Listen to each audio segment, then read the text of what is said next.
92.9 WAME and W225BD, Statesville. Welcome to Racing Roots with Hamm. If you don't know our host, David Hamm, he's a 25-year NASCAR veteran, engine builder, and jackman. Live every Monday evening, we have a new guest From the racing world with their stories, their paths, Their racing roots. sponsored by Jersey Cape Yachts. Now here's our host, David Hamm. And good evening, everyone. Welcome to Racing Roots with Hamm right here on 550 AM, 92.9 FM, WAME radio, as well as Facebook Live, and we are on DHAMIM on YouTube. So we have a very special show this evening because we got the one and only Bandit, Gail Wilson, in with us, and the one and only Eddie Gant, and the one and only Brad Borders. So, Legends. yeah, all three of you guys are legends, actually, if you look at it that way. So There you go. I mean, we got a smorgasbord of legends sitting right in front of me right here. So, of course, I got Bryson Davis over here to my left. He's helping us out with our technicals. And then Tracy is over here. She's going to read your comments on Facebook. I can get them. Comments or questions I can't tune it in. on the stream bar. She's just a touch technically challenged, but that's okay. We'll keep her anyway. Some people need a little extra guidance. Yes, guidance is a good word. That's very Yeah, nice. and yeah, Anyway, I'm struggling. what's your take on all this, Mr. Gale? Oh, I don't know. It's something new and different for me, for sure. Yeah, it probably looks like I come over here like pushing all these buttons and sliders and all kinds of stuff, but that's the way it goes. Like before the show, I'm just like, all right, I got to get all this done. Everything's got to be ready. And when the show starts, it's just like, no, I can sit back and relax and enjoy the good stories. Because man, We may have a few. yeah. Well, you did that. You drove the transporter. You call it transporter, hauler, whatever, or both. Yeah. For how many years? 31. 31. Yeah. And that was with the different teams, but you were with Harry Gant, Skoal Bandit Racing, part of that time. Yeah. I started out 1980. I was working for Johnson Motor Line in Charlotte, and I came in off a trip, and they laid 100 of us off, and they were qualifying for the World 600 out at the racetrack in Charlotte. So I rode out there and hollered at Henry Benfield through the fence. And, Lord help us. Yeah. I grew Good up old with Henry. him and all Yeah. that kind of stuff. But I showed him my pink slip, and he said, "Well, how about going with me to Riverside, California next week?" And I said, "Well, I ain't got nothing else to do." Yeah. And so we did. We went to College Station, Texas first, and ran the race there, and sat on the pole, won the race with Cale Yarborough. Mm-hmm. And I thought, man, there ain't nothing to this. Win the first race out. And then we went from there on to Riverside. Okay. And, that's how I got started. And I went to about maybe 6 races with juniors, boys the rest of the year. Then after that, Skoal Bandit. Yeah. What year was that? Well, that was 1980 Okay. when the first trip I made. And then 81 was when they started Skoal Bandit. Mm-hmm. So I went to work for Hal Needham in December of 81. December of 80, excuse me. Okay. I bet Hal Needham was the character. We'll talk about him in a little bit. But you were talking about College Station. That was one of the tracks in Texas Yeah. that they used to run at. But they actually ran there again recently. And, right? they ran, the last cup race I know of there was in 81. Okay. Yeah. I think what I'm thinking about, we had our MRN Classic races that we played here on Saturday nights, and I put that one together. So I learned a little bit about that track. It's an interesting place. There's a lot of these old tracks that aren't around anymore that were interesting, and that's where that Lost Speedways show comes in, which is a really good thing that Junior's doing, and our buddy Matthew Dillner is doing that too. So, All right, Tracy, did you get on StreamYard over there? Finally. Okay, finally. I don't know what I did, but I did something. All right, very good. So, all right, and so Eddie, when did you start working at the Skoal team? It was end of 85, beginning of 86. Okay. And I was doing the body man stuff, and it just kind of happened. It wasn't a job I applied for. It just one of the guys on the team said that they needed a body man, give him Travis Carter my name, and I was working at Everett Chevrolet, and I got a phone call, and about 2 weeks later I was on the deal. And got a quick funny story to tell you. Don't know if you'll remember it or not, but when I first started, they didn't have all the uniforms my size and stuff like that. So we go to Atlanta, and it's really cold down there. So I wore long johns, put my uniform on, and run around there and jacked up the car. And as soon as I did, I felt a real cold blast on my back. My britches busted wide open. Oh my gosh. This is live Thank goodness TV for Long back then, you know. Yeah. So I run around there, and I made me a patch of green duct tape. And I walked over to Bandit. I said, "Here, help me out. And I don't know if you remember. I do remember that. And he said, "Well, I ain't touching you right there. I don't know you that well." But he did anyway. He helped me get through and get my clothes patched back up. So is that when they started calling it 200 mile an hour tape after that? There you go. But that was, I didn't know if he'd remembered it or not, but that's something I was thinking about, you know, is some of the years we've been through. That's probably one of the funniest. Yeah. Boy, I don't know you that well. Yeah. I hadn't thought about that That's in a long good. time, but I do remember. Yes. And we got Brad Borders in with us too. He's married to Mr. Gail Wilson's daughter. I'm married into NASCAR. In fact, I proposed to my wife at Coca-Cola 600. Well, I actually asked that man if I could marry her. I'd already asked her. Oh. And it was at the Coca-Cola 600. And that was the day I met Ned Jarrett. And completely, I had never met like a famous NASCAR person. I mean, I had met Gale, he was famous, but I had never met somebody that was on TV calling races. And I seen Ned Jarrett walking through the pits, and we were walking in, and I completely fanboyed, lost my mind, and ran up to him and said, Ned Jarrett, oh, it's such a pleasure to see you, and shook his hand like I had known him all of my life. And of course, my wife and my mother-in-law were like real embarrassed because it was like no big deal for them to see Ned Jarrett because they knew him, right? You know, Right. And here I was making a big to-do about it. And then a few years later, I had the opportunity to reconcile that because my daughter and Ned's twin grandson and granddaughter, they're all the same age, and they graduated from kindergarten the same day. And we were at the kindergarten graduation, and I noticed this man sitting in front of me, and it was Ned Jarrett, right? And so I tapped him on the shoulder, and it was kind of time. We weren't interrupting anything. We were just kind of before everything was getting going, and I said, "Hey, Mr. Jarrett, I'm Brad Borders. I'm Gail Wilson's son." "Oh, hey, how you doing?" I said, "I got to apologize to you. I said, I kind of made a fool out of myself a few years back down at Coke." I said, "You probably don't remember it, but I caught you in the infield of the Coca-Cola 600, acted like I knew you, and made a big scene about, how I thought you were great and everything." He said, "Yeah, I think I do remember that." So. How could you forget? No, that's cool. What do you think about the military way that it was at Charlotte there? Yeah, it's pretty impressive, right? I mean, on Memorial Day weekend, they really go above and beyond. Chuck Swanick, Chuck, he's military. He's part of the Speedway Children's Charities, and he directs that, and he's the guy that kind of spearheads getting tickets for all the service members for the Memorial Day, the 600, and does a lot of the organization of getting all the equipment and stuff in there, and they always have like some helicopter flyovers and fast roping, and 82nd Airborne Chorus always sings there, so those guys are good, So, but it's pretty neat to be able to see all that. Yeah. I bet because you're involved in. Tell people about what you do. Yeah, so I'm the vice president of outreach for a nonprofit called Purple Heart Homes, and we do safety and accessibility renovations for disabled veterans all over the United States. But we're based out of Statesville, North Carolina. So, so I've got a 30-year connection in NASCAR just with my father-in-law. Yeah, and I've heard all the stories, and they're awesome. Yeah. It's easy to be starstruck when you walk in the garage area. Yeah, I mean, my first time in there, and David Pearson and Kel Yarborough, and then little Ricky Rudd, and just Earnhardt, and just it's easy to just actually it's like they're real. They're right here with me. Right. Yeah.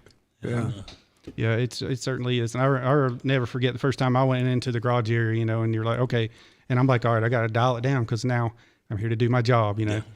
So, but it's like, man, and then you get around them, everybody. The same people every week. Week in and week out, motel after motel. Yep. And then you kind of lose it. Like, I'd run into, I remember always seeing these people from back in the day, Smokey Unick and different people. Yep. And then it's now I look back and I'm like, wow, I was around these people. Dale Earnhardt. Junie Donlevy. Junie Donlevy, yeah. Gosh, some Bud of the Moore. Legends. The ones that aren't around anymore. Yeah, Banjo Matthews, and just some of the greatest of the great. And y'all, in my opinion, y'all were around a lot more back in the 80s. Yeah, maybe some of the more of the higher profile names than what is today, but they were legends, and we every time we lose one, it's kind of a scar, that it's like, wow. Dick Trickle's the prime example. We lost Dick, and it's like it's tough. Yeah. And the garage area is it's a close knit group too. No matter whether you're on, even if you're on different teams. Yeah. Oh yeah. Right. Yeah. I mean, it's like a big traveling circus family. It is. And many of us. We were talking tonight of how many different race teams that we've worked together on, and then go your own separate way, and then you're back again together, and then you go your separate way. And like I say, it's everybody back then. It wasn't so many motels and so many restaurants to go to, and whether or not you was on the same team, you were with the same group of people, race after race after race, year after year. And also, you're not just on the pit road, but you're in the garage side by side with other teams. Sure. And how depending on where you are in the points, you might move up in the garage stalls, and you're around somebody different the next week. I think, and two, is the accessibility of the sport, right? That the folks that worked in NASCAR, you weren't segmented from your fan base, right? You would, if you lived around here, you were going to the store and you were seeing, people. But I remember very clearly, 30 years ago, y'all was going to Bristol, and Banquet Frozen Foods was the sponsor, and Jimmy Spencer was your driver. Yeah. Or it was maybe it was a year after that when you was with City. Maxwell Howe. I mean, Food City. Yeah, Food City. But They were on our car quite a bit. yeah, with Papo Spencer. told me I had a couple friends of mine that wanted to go to a race, and he was like, well, I don't have any tickets for you, but just come on up there. We'll get you in, right? And I was like, well, what does that even mean? Yeah. He said, well, if you hang outside the crew gate, we'll get you in. And so did. he said, just hang outside the crew gate until you see somebody with one of our uniforms on. And sure enough, I saw one of the guys walking out, and because back then you had to park the trucks outside of the you couldn't bring them in the infield. Yeah. There was no way to get them in, so they had to drive box trucks with all the gear across the thing. And so I grabbed the guy, and we walked in like we was somebody, Yeah. we thought we were big time, man. Yeah, you can pretty much look in a crowd of people and tell who's the big race fan that's not used to going to a track, and then the ones who knows that they belong there. So you have to become the person that just belongs there. Yeah. And just walk, just walk. We didn't belong. We were starstruck. Yeah. Or I say belongs there, but you know what I mean. We were starstruck. Like you're there to work or something. Yeah. Back to Bandit here. Yeah. After Harry left, where did you go, and whose haulers did you drive? I know several of them, but I don't know all of them. Take us through some of those years. After Harry left, we done with Spencer and Rick Mass, and, with Butch the Banquet Miller. cars and Butch Miller, and then in '92, I went to the juniors and drove the Maxwell House truck. I remember the that. second half of '92, Sterling was driving the car, and then the next year we had Hut Strickland drove the McDonald's car, and for a year, then we had Spencer driving it, Jimmy Spencer after that. 94. And then Junior sold our team to Hooters, and we moved our shop to Statesville, and that was 95, I guess. Anyway, we were with the Hooters for a year, then he sold it to David Blair, or Hooters sold it to David Blair, and that went for a year, and he never did get a sponsor. He was a great guy to work for, but That was Kenny Irwin's car owner. Okay. Yeah. I thought that name sounded familiar. And you were there in '94, I guess, when Jimmy Spencer won the Daytona 500, right? well, we won the 4th of July July race. and That's what it was. Talladega race that year. Okay. Yeah. That was Beat pretty Ernie exciting. Irvin to the line, if I don't recollect correctly. in the 400. I Yeah, thought. with Ernie There's a Urban picture hanging on the driving wall at your the house. car. Mm-hmm. Yeah. We had one big old party after that one. That was when we raced on Saturday morning or 4th of July morning, and went back to the beach, and we had a big old party then. That was good. Yeah. Yeah. That was great. Evil. But after that, I went to Larry Hedrick and stayed till That's another time we worked together. Yeah. stayed there till Larry quit racing. Then went to MB2, M&M's. That's Schrader? That was Kenny Schrader driving that one. And Larry's shop was here in town, in Statesville. Yeah. Right? Yeah. Yeah, it's right down here across from Travis Carter's old shops. I remember he said something really funny to me one time. And we were talking about racing, and he said, well, you know, he said, I've made a small fortune in racing. He said, the problem is I used to have a large fortune. Oh yeah. That's like they say. How do you start out? How do you become a millionaire in racing? You start with 10 million. Start with the 10. Something like that. Yeah. You end up a millionaire. Yeah. I remember I was standing talking to Larry Hedrick one time, and some guy walked up. I don't remember who it was.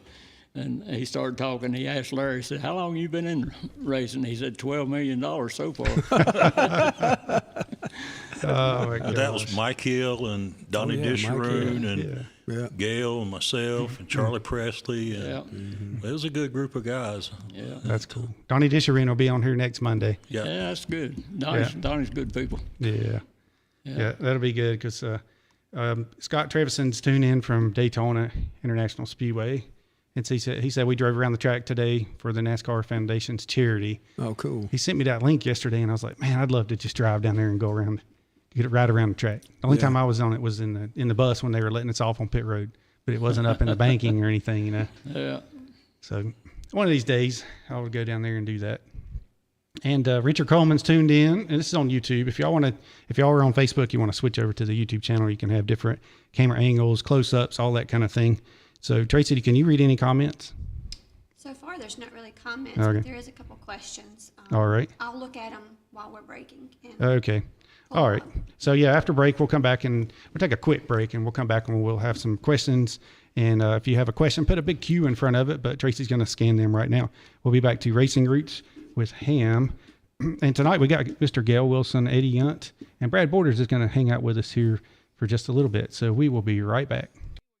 Here from Rudy's Guttering Service. Hey, Kayla. Hey, how are you? Good, good. Tell us a little bit about Rudy's Guttering. How long you been in business? So Rudy's Guttering Service has been in business for 27 years. It is family owned and operated. Yeah, everybody loves a family business. You can't beat that. So what do you offer from Rudy's Guttering? We offer, of course, your gutters, and then we do leaf guards. So we have extreme leaf guards. Extreme leaf guards. And they keep out all of the pollen and the pine needles, so they're the good mesh leaf guards. You know, Kayla, sometimes you call a 800 number and you get somebody somewhere, who knows, and it takes weeks for somebody to get a hold of you. Where are you located? So Rudy's Guttering Service is in Statesville, and we do all of Iredell County, and we go outside of Iredell County, so the surrounding counties as well. So if you want to find out more about Rudy's Guttering, where do we go? You can go to Facebook or Instagram, and it's Rudy's Guttering Service, or you can call him at 704-309-1292. And free estimates, right? Yes. So free estimates. Okay, do that phone number one more time. 704-309-1292. In today's world, the most important thing you can give your child is a strong Christian foundation. We at Hope Christian Academy, located outside of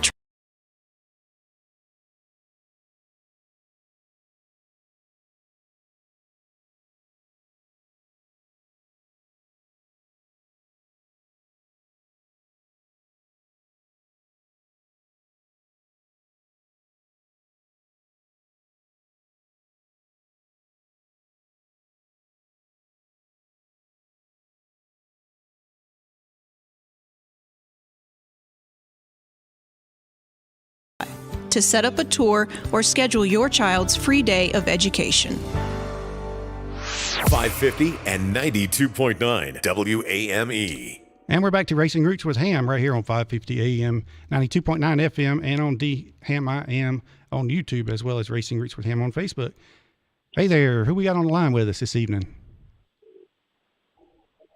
Hello? This is a race show, ain't it? Yes, sir, it is. Yeah, this area. I was going to ask the question to one of the guys on there. Okay, hey there, Mr. Harry Gant, right? Yeah. All right, good talking to you, man. You've got a couple of your friends on here, so you might recognize some of these guys. Mr. Eddie Hunt and Gail Wilson. Happy birthday, Harry. I know you just had one. Oh, yeah.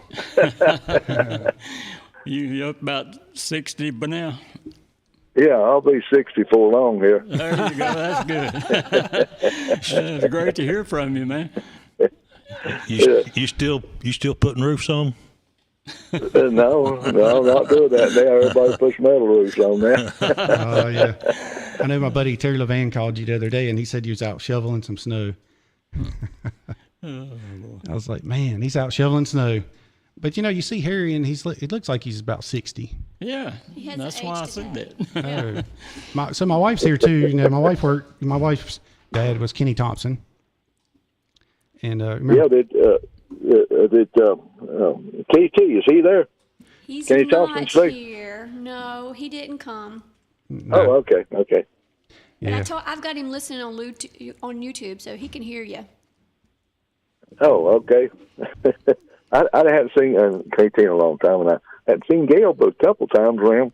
And I don't go anywhere much. I just sort of hang out the farm here and exercise a lot, and stay busy all the time. I got too much stuff around here. Yeah, so you're up in Taylorsville. We're just right down here in Statesville, so you come on down and see us anytime. Yeah, we're under the big clock. Yeah, Clock Tower building, that's right. Can't miss us for nothing. Yeah. I was going to ask you a quick question. Remember when you were Mr. September, of course, because you won the 4 Cup races, but you also won 2, was it Grand National then?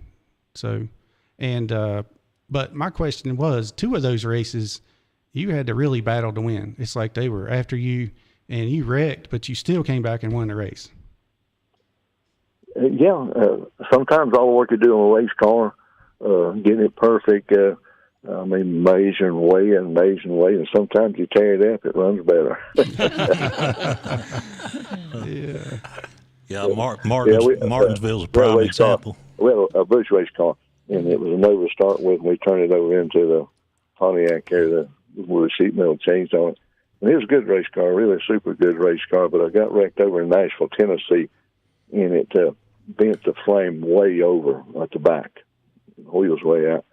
And so we didn't have time we come home, but we didn't have time to go change the frame and all. So we just left it like it was and lined all the wheels back up. And it's best it ever run. More races after that. Wasn't nearly every race we entered in after that. About 4 inches over to the left, but the wheels are lined up. So sometimes it works. Sometimes I remember it don't. Darlington one time you popped a wall and picked up like 0.3 of a second after you hit the wall. They always run better. I remember always at Martinsville, if you bumped it up in it all, you want to take the hood off of it. You say, run faster if you take the hood off. Yeah. That first race I ever won at Iqui Speedway, first ever was on dirt, and got in a wreck in a heat race and busted a radiator, everything. So you got to start in the rear of the feature. We were working like crazy. Took a wire and watered another radiator back in and let the front fender of the hood off when I turned his first race I ever won. And all of a sudden, I'm passing everybody, and I said, why is everybody having trouble? They just want me to win or something. The big name, about 5 or 6 really big name drivers on that dirt, Don Teely and all them people from Statesville, man, we got up there, and it just drove right by. Well, I found out later, if you take about 300 pounds of weight off and let all the air come in, it'll run a lot faster. Yeah. Oh, yeah. Didn't have no fenders on it, nothing, no bumpers, no nothing. It's funny you say that. We do a lot of aerodynamic stuff, wind tunneling stuff today, and we send the cars out in pristine condition, and they really fit the grid or the LIS system, and those drivers go out there and they beat and they bang and they tear off the fenders and the quarter panels is hanging off of them, and we still bring the trophy home. Mm-hmm. So that's right. Yeah, that's right. Mm-hmm. Harry, did Eddie ever miss the Jack Staub for you? Do you have any stories about Eddie or Gail? Or I do. Or do you have any stories or any memories of Eddie Gail or Kenny Thompson? Well, is Gail Wilson there? Yes. Yeah. Say hey to him, Gail. Yeah, I'm here. There you go. Gail. Yeah. I just wonder how he got through all them scales going to California all the time. I asked him how he got through without just get to go in scale and stay a while to drive out. And I asked him one day, I said, how you get through all that? It's like everybody's getting caught at the weight, them race cars getting the wrong axle. And he said, they don't know what you got on there. And he was telling me you got race cars and souvenirs and pictures. Oh, yes. I tell me hats and T-shirts. Several rows of hats and T-shirts. Several rows of Skoal. Hats and T-shirts and race cars. And it worked out good for Chef Gail. I call him Chef Gail because I always used to have to get food for us. We do a little cooking. Yeah. So, speaking of the Skoal, did you ever hand out? I mean, did you trade it off? I'll I'm probably give away several truckloads of Skoal. Yeah. And traded it for Maxwell House coffee or a good cold beer all that or kind of stuff. Planters peanuts or something we trade for. Yeah. Did you have any? Yeah. You have any memories of Hal Needham? He was a pretty crazy guy. Oh boy. Yeah. The old stunt man. What did you think about him, Harry? Did you got any stories about him or Burt Reynolds? Well, not too much. A lot too, but I can't think of them all right now. I kind of got caught on this phone call here, and they're going to be on the station there, and I didn't. I'm in my car right now. Oh, are you? Okay. Well, that's you're on your way here. I don't think I got a radio in the house anymore.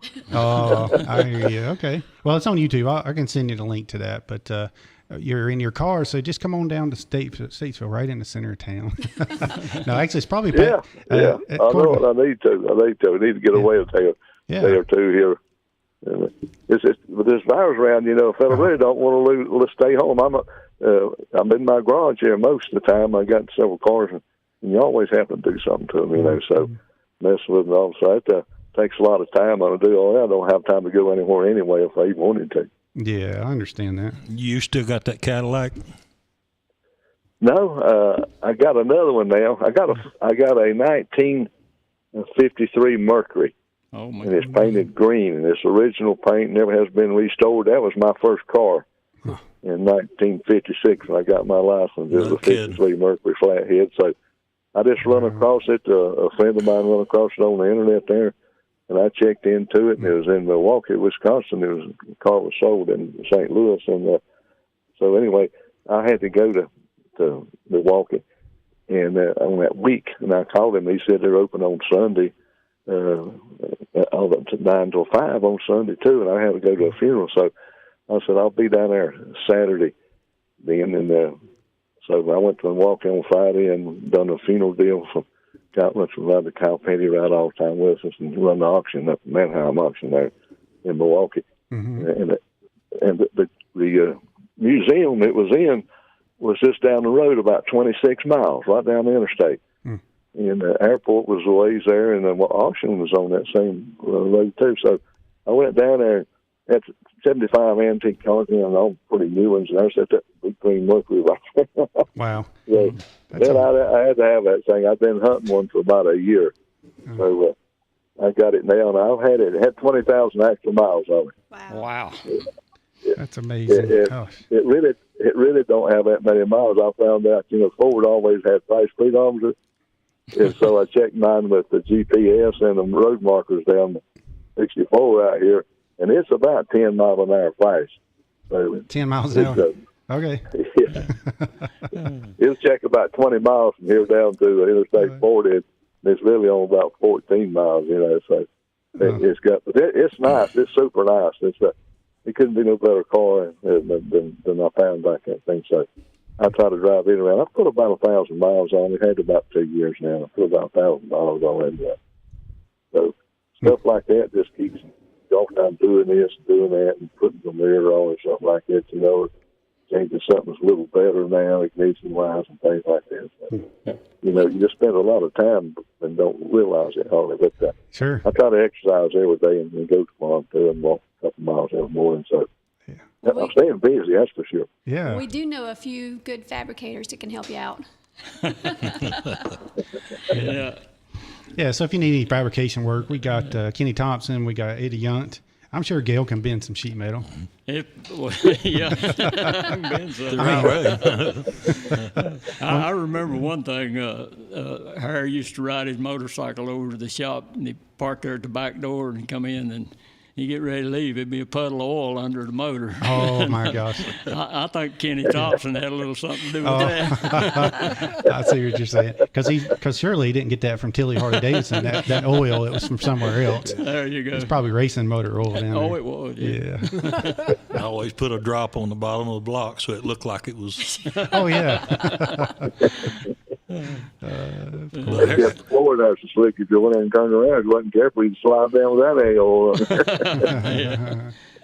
But Gail and I come see you here about a year ago, and you showed us your trophy room, and you people wouldn't believe the trophies, hardware that Harry's got. The races that man's won is stunning. It's great. You have to send me a picture of that. Got some beautiful cars up there too. Yep, that's why I asked about the Cadillac. He was telling us about that Mercury when we were up there. He was looking for a Mercury. Yeah. Mm-hmm. Okay. Yeah. Well, we're going to load up and come up here and see you. We'll bring Kenny Thompson too. Yeah, do that. Yeah. Last time I saw you, we were at the Taylorsville. We were there for Marty Stewart and Connie Smith with their concert there. Yeah, and I hijacked him. Yeah, my wife comes up to you. Hey, do you remember my dad? Do you remember me? Because she went to Martinsville, different races with him before. Yeah, I went to a few races with him. Yeah. But yeah, I hostaged you in the lobby. In the lobby, leaving the concert. I was like, hey, I just wanted to say hey. Yeah. Very good. And we got our young Bryson here. He's 16. He said he saw you the other day. Where'd you see him at, Bryson? You don't have a microphone, but. No. He was actually getting a haircut. Oh, he was getting a haircut, and he ran into you. And I don't know if he invited you to come up to my show or whatever, but anyway, there's your official invitation. But yeah, we'll come see you there sometime, Harry. But y'all got any more questions or comments for Harry? Harry, you need to come do this show for us. Yeah. A lot of people would like to hear from you. And Dad. Hello, Dad. Yeah, if he's listening. Oh, yeah. We'll come with you. Yeah. Yeah. I'll try to do that someday. All right. Sounds good. Good to hear from you, man. Good to hear from you. Yeah, good to talk to y'all too. And I don't do much this anymore. I sort of bored it, and it just it seems like it's not much interest in it anymore. It's what I do. So like I say, it's a little rare that I do this here, but that's good to talk to y'all boys tonight, though. Good talking to you. You too, Harry. It's great. I'll see you every once in a while over at Tilly Harley Davidson. So we'll tell Terry Levan hello for us. He said it's 6:30 or so is about your bedtime. He said fishing down to get to catch a fish. It's too cold to fish out there. That man is always fishing. I'm telling you, he's a trip. Yes, sir. Yeah. All right. Well, thank you so much for calling, Harry. We'll talk to you soon. Thank y'all. Thank you. See you. Take care. Bye-bye. Bye. Good to hear from him. All right, Mr. Harry Gant there. Yeah. Another legend. We were talking about legends earlier. Yeah. He's a good one, no doubt. Mm-hmm. Yeah, he is a hard-working man. Because before he got into racing, I guess he was building houses. Yeah. And I guess he still kind of does that. Or just... He told us he kind of give that up, that he's just in his farming, and like he said, he's keeping his cars up, and his little garage he's got down there. I'm sure it keeps him busy. Mm-hmm. I can't wait to see his car. Oh yeah.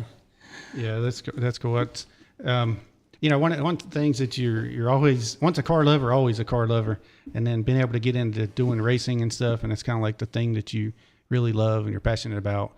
And it's kind of like, they always say if you do something you love, it's not really a job, but then again, in racing, it was a job. It was a job. but you wouldn't have done as much driving and all that if you didn't love it though, right? Yeah. Because how many miles did you put on that truck? Gil? Oh my goodness, I don't know. We run about 60,000 miles a year because not as much as a freight hauler would put on, but because we'd go wherever we went, we'd sit there 3 days and then drive back. Yeah, right. So we didn't get a lot of miles, but usually around 60,000 miles a year. We've done a lot of testing and stuff back then. Mm-hmm. So. Yeah, it seems like I know whenever I come along in the mid '90s, it was like the trucks were always gone, testing. Yeah, testing. Yeah. Gosh. And that's one thing that's changed a lot. You know, when he was doing it, and he was our truck driver, we had a practice motor, we had a qualified motor, then you put your practice motor back in, then you put your race motor back in. Every time. He had the gear oil sitting there. He had the antifreeze sitting there. He had the oil for the, and like Harry's talking about, people always come to our truck to eat because not many haulers had food on the truck. And Burt Reynolds and Hal Needham always made sure we had food on the truck. And Bandit would always have us a hamburger or something because he knew we're swapping engines and transmissions and gears back and forth, and he always kept us fed. So, you know, that's just somebody that sits away for what the pit crews are receiving from the truck drivers today, that they get full meals cooked for them 2 or 3 times a day. Oh, yeah. And they don't. Yeah. Since they don't change motors or do anything to the car except unload it. Yeah. You know, we worked the whole time we were there at the racetrack, and we'd go and be there like. Some places would check in on Thursday. Yeah. Like Eddie said, we'd change motors with practice motor, take it out, put the qualifying motor in, qualify, put the practice motor back in, and run it till first practice on Saturday morning, then put the race motor in, run it to last practice in the afternoon. So we worked the whole time. And a lot of times, if you didn't make it first round qualifying, you had to qualify the second day, so you had to leave your qualified motor in till you qualified for the last practice. You had to hurry up and get that motor back out, get swapped back over for the race motor. And places like Daytona where you had speed weeks, you know, you had to, 2 weeks, 2 weeks you were there. That place was fun, but it makes you shake your head sometimes. Some of the stuff you go through. And we're talking about cooking on the trucks and whatever. We lost our Big John Yook, who was one of my friends. He was the cook. He always cooked up for us at Sabco. And then I guess most recently he was over at Stewart Haas. Yeah. Cooking for them. But he passed away this last week. Sure did. Yeah. And I had been talking to him on the phone a couple times, and I was actually talking to him about coming on here and that kind of stuff. I was going to wait till he got in town, but yeah, Big John, he was a good one. He sure was. He called me about a month ago. And talked a little bit. Yeah, I hadn't seen him since I got off the road. But it's sad to watch him leave us. Yeah, yeah, it really is. Especially unique personalities like Big John had. Yeah, he's got a cookbook, and I still have his cookbook. So I picked it up years ago at the Lowe's. But he's got his famous Speedway chicken was one of his things. And his recipe that I still use and always have.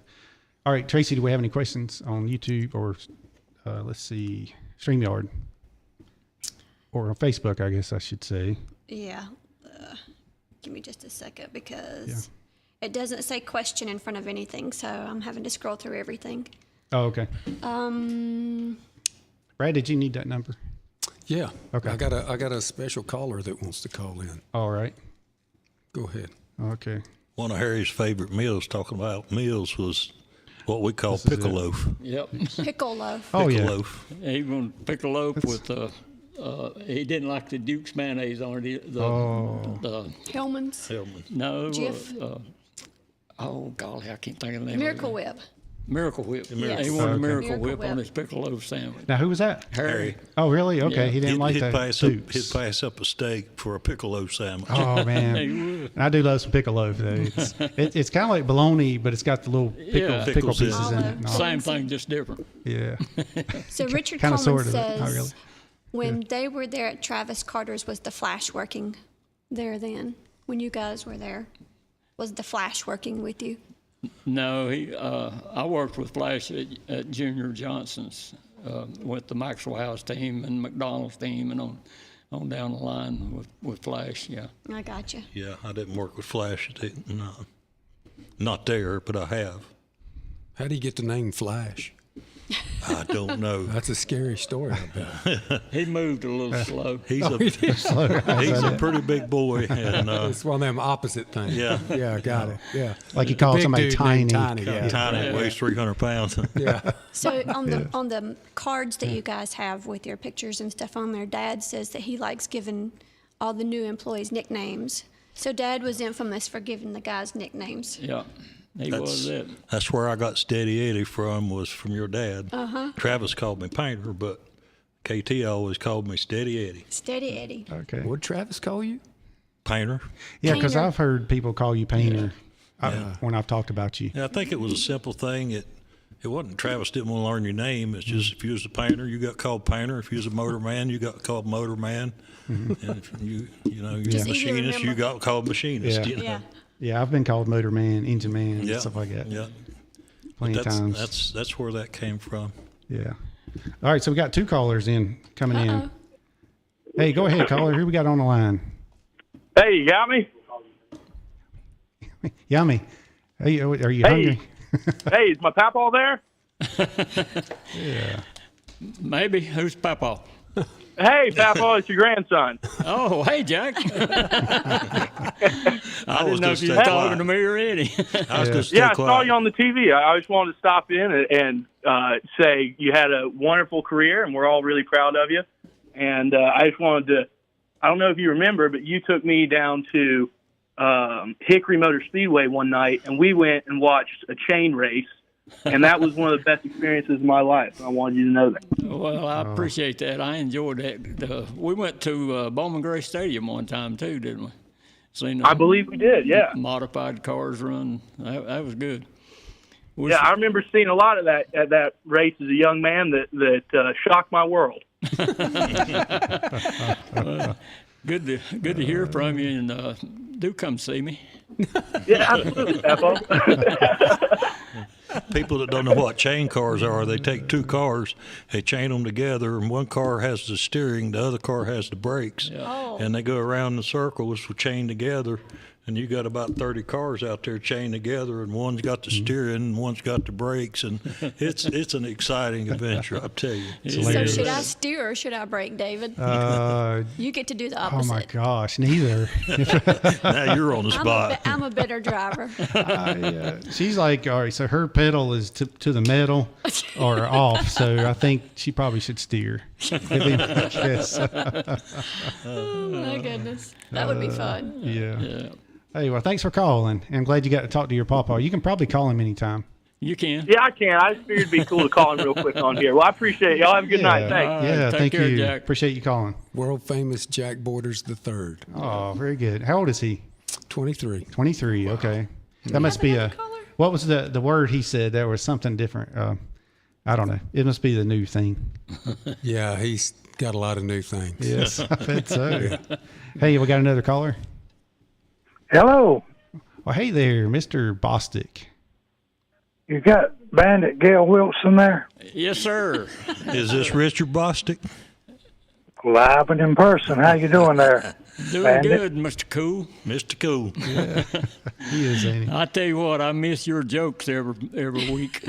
You had a good one every week when we checked in. Yeah. You got any? Always like to make people laugh. Yeah, and you did. Yeah. That's great. Good to hear from you, man.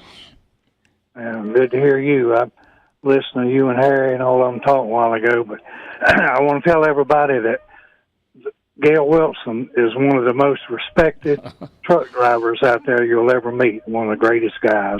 Always had a lot of respect for him and glad to call him my friend, but hell of a nice guy. You're going to make him cry.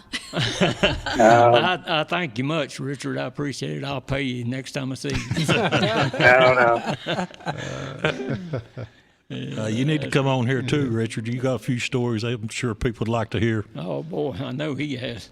He needs to come back on. He's been on. Oh, has he? Yeah, but he's got another couple shows left in him, I know. Oh, yeah. We're working on it. He's just out of town. I mean, he's down in the sandier part of the state right now. Hoffman. Yeah. So yeah, 4 miles from North Carolina Motor Speedway. Yeah. You still live in Hoffman, though, right? Yeah, I lived in Mooresville for 20 years, and then after I semi-retired, I went back and redid my mom and dad's house, so that's where I'm living at now. Oh, okay. Oh, that's good. So do you have any stories about Gale, y'all driving down the road together, trying to race each other down the road or anything like that?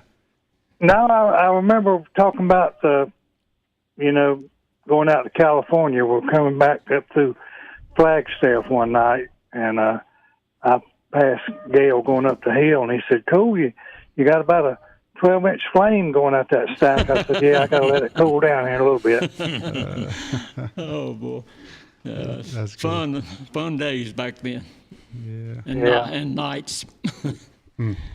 Oh boy. So Richard Bostic drove for the one I remember the most was the Kyle Petty Meliello car. Mm-hmm. He drove the hauler, but you've been around a lot longer than that. I worked with you through the years at Savco.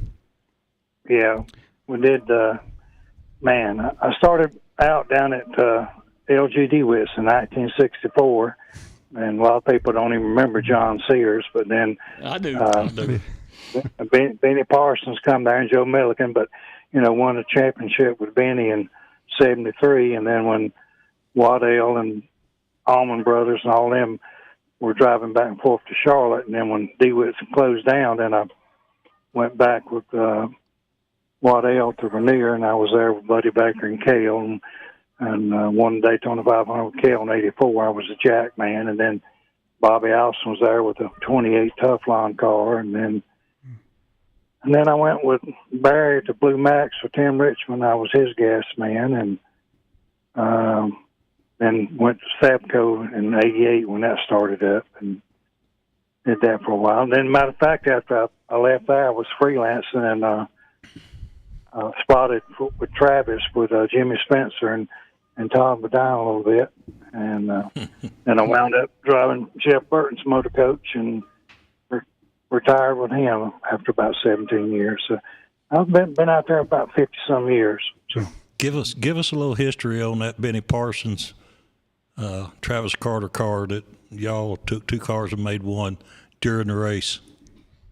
Yeah, well, we wrecked, and I've got a picture somewhere because I'm missing my finger on the left hand, but I'm holding up the signboard, and lap 392, I said, "Go, champ." So he had won the race, but he finally pulled in because it had such a vibration in it. But anyhow, when we wrecked, we pulled in, and Tex Powell, and like y'all were talking about a while ago, even though you're competitors, everybody tries to come and help you. But I forget, there was a lady that owned a race car didn't make the race, and we went over and cut the roll cage out of it and welded it in the right side of Benny's car. An hour and 14 minutes later, we put a complete rear end housing on it, suspension in the front, and went back out with no door on the right side, but a roll cage out of another car, and then won the championship. Yeah. I remember that. Wow. Yeah. And it's not many people can repeat a story like that. Yeah. For sure. And like I said, just like Eddie said earlier, we all helped each other out, even though you were competitors. I remember I think it was Talladega, and Morgan Shepherd was driving for the Wood Brothers, and he spurned Unhart out. Anyhow, we got getting ready to head to California, and the 21 was overweight. And so I took some of his nitrogen bottles, and somebody else, Jim Baldwin, Mountain Man, took some. And some of the truck drivers on the road said, "I can't believe y'all helping him out after he spun Unhart out." I said, "That don't have anything to do with us. We help each other out." So. Yeah, that's right. Hey, have you got any PG jokes? Yeah, this is not a bad joke. So little Tommy was in his mom and daddy's closet one afternoon, and Mama had a lover over. And they didn't know Tommy was in the closet. He was looking for his baseball and his glove. Well, about 30 minutes later, little Tommy's daddy pulls up in the yard, and the mother tells the lover to get in the closet. So the lover gets in the closet, and little Tommy said, "Dark in here, ain't it?" And the guy said, "Yeah." Tommy said, "I got a glove, I'll say you." He said, "What do I need with a glove?" He said, "I'll tell my daddy." He said, "How much you want for it?" He said, $150. He said, "Highway robbery," but he paid him. Well, about 3 weeks later, the same thing happened. Tommy's in the closet looking for his baseball now, and Mama's got that same lover over, and sure enough, Daddy pulls up in the yard, and Mama tells the lover to get in the closet. Lover gets in the closet, and little Tommy said, "Dark in here, ain't it?" Guy said, "Yeah." He said, "I got a baseball, I'll say." He said, "What do I need with a baseball?" He said, "I'll tell my daddy." He said, "How much you want for it?" He said, $100. So he paid him. He said, "Highway robbery." Well, about a week later, little Tommy's daddy said, "Son, go get your glove and baseball, and we'll pitch some." He said, "Daddy, I don't have it." "What do you mean you don't have it?" He said, "I sold it." "You sold it? How much you sell it for?" He said, $250. He said, "Son, you know that glove and baseball won't worth that much. You shouldn't be doing your little friends like that." He said, "I'm going to have to take you down in church. You're going to have to go in confession." He said, "Okay, Daddy." He carries him down to church, and he goes in the booth and shuts the door, and the little boy said, "Dark in here, ain't it?" And the priest said, "Don't you start that crap in my house now."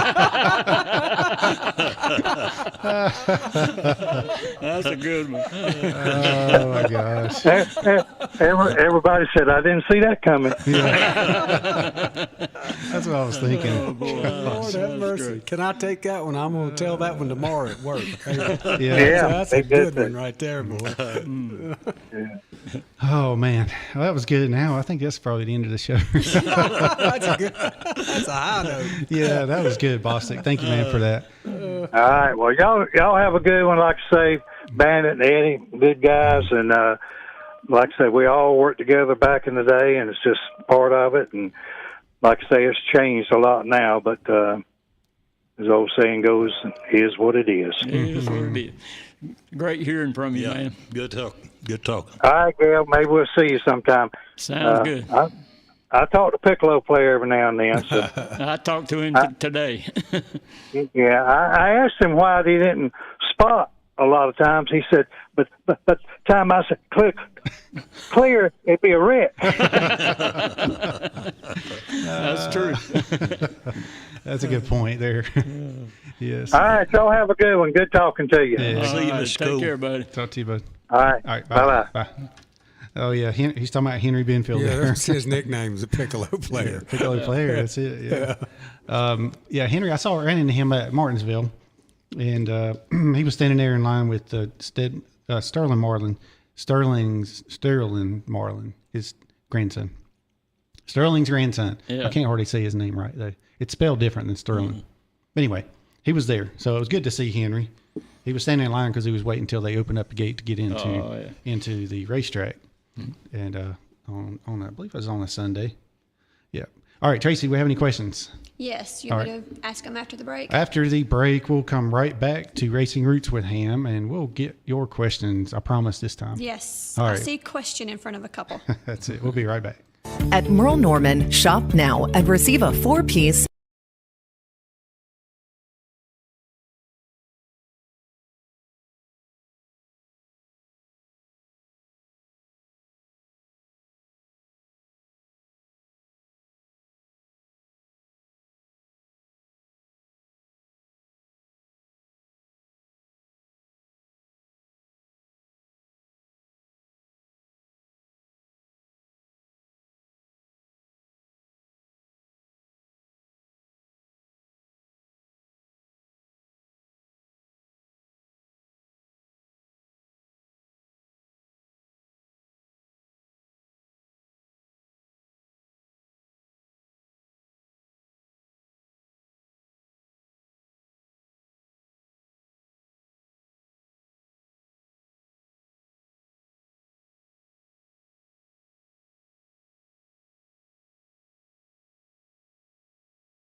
$550 and 92.9 WAME.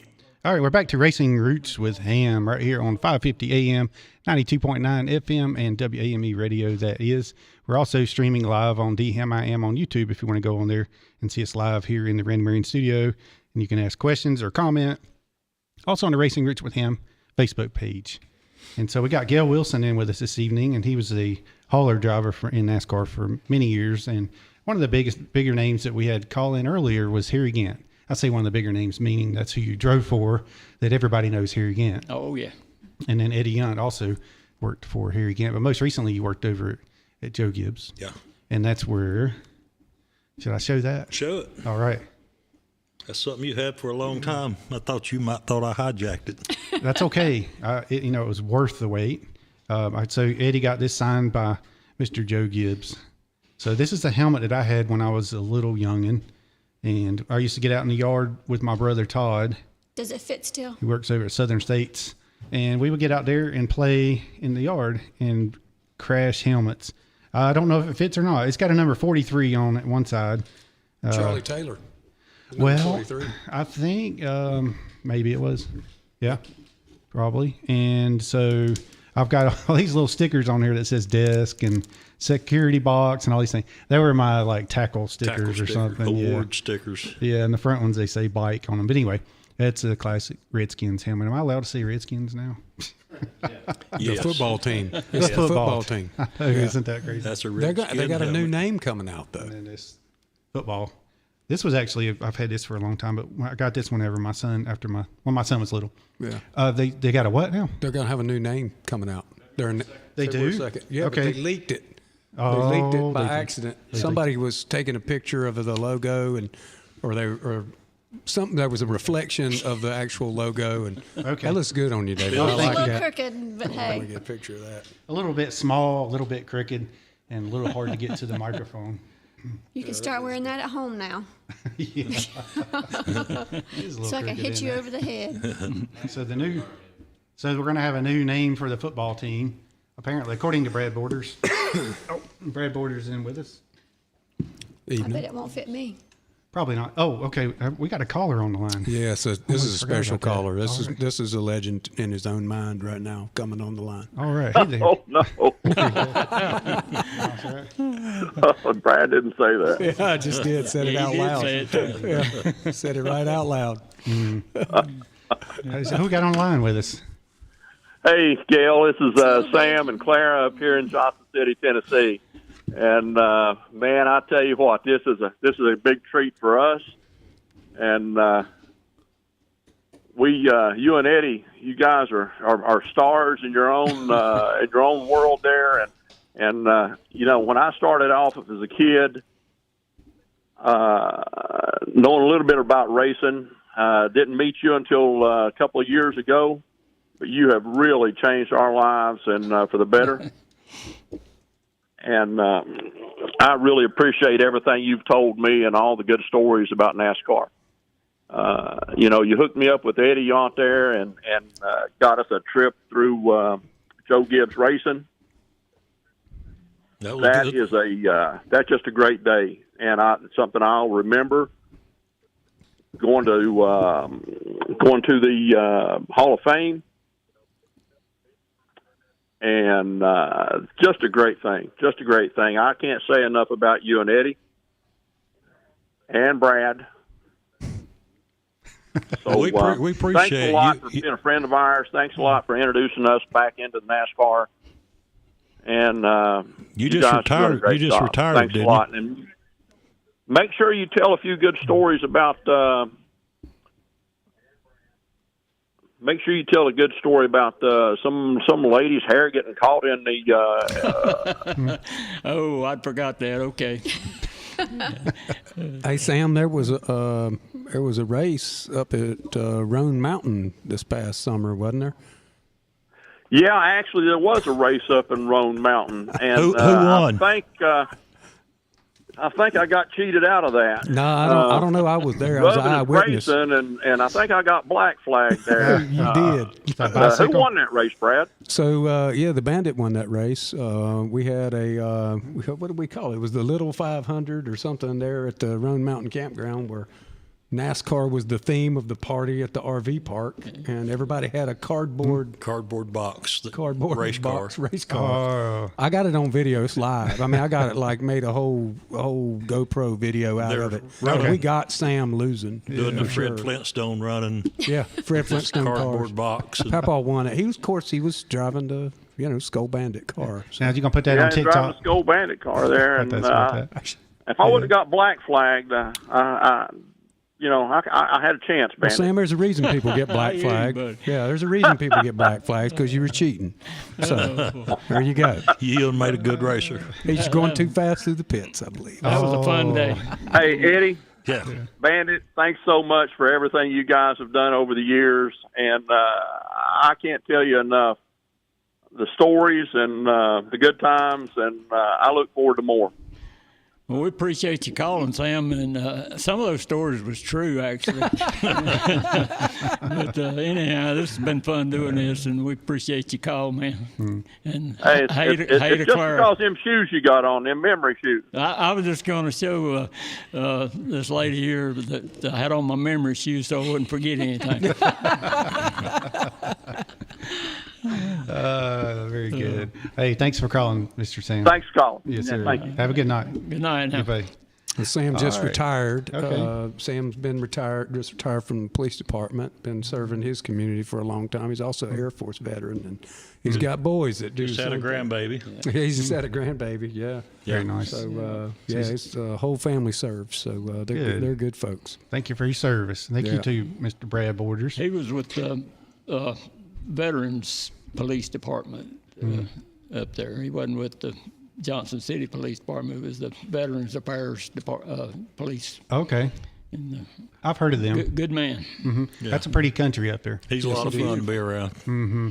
Okay. We met him at Myrtle Beach, camped beside of him. Oh, okay. 2013. Yeah. And we had a little country ham cooking over there, and he kind of eased on over there. And I asked him if he'd eat yet, and he said, no. We've been buddies ever since. Yeah. So Tammy tells a good story about how y'all met, too. The same day is that y'all had just gotten down there, and they had, I guess, the slot right next to y'all. We did, yeah, we're side by And side. he saw you pull in with your camper, and it was like not a lot of room to maneuver. Tight. And you just whooped it in there without even thinking about it. Didn't have to go backwards or forwards or nothing. Just whipped it right in, and he was fairly impressed with that, and figured that you had driven a truck or something. Well, he says that when I pulled in there, he come over and he said, it's going to be a little tough, but I'll get you in there. But he said, I'm going to move my truck first. And I said, it's fine. He said, no.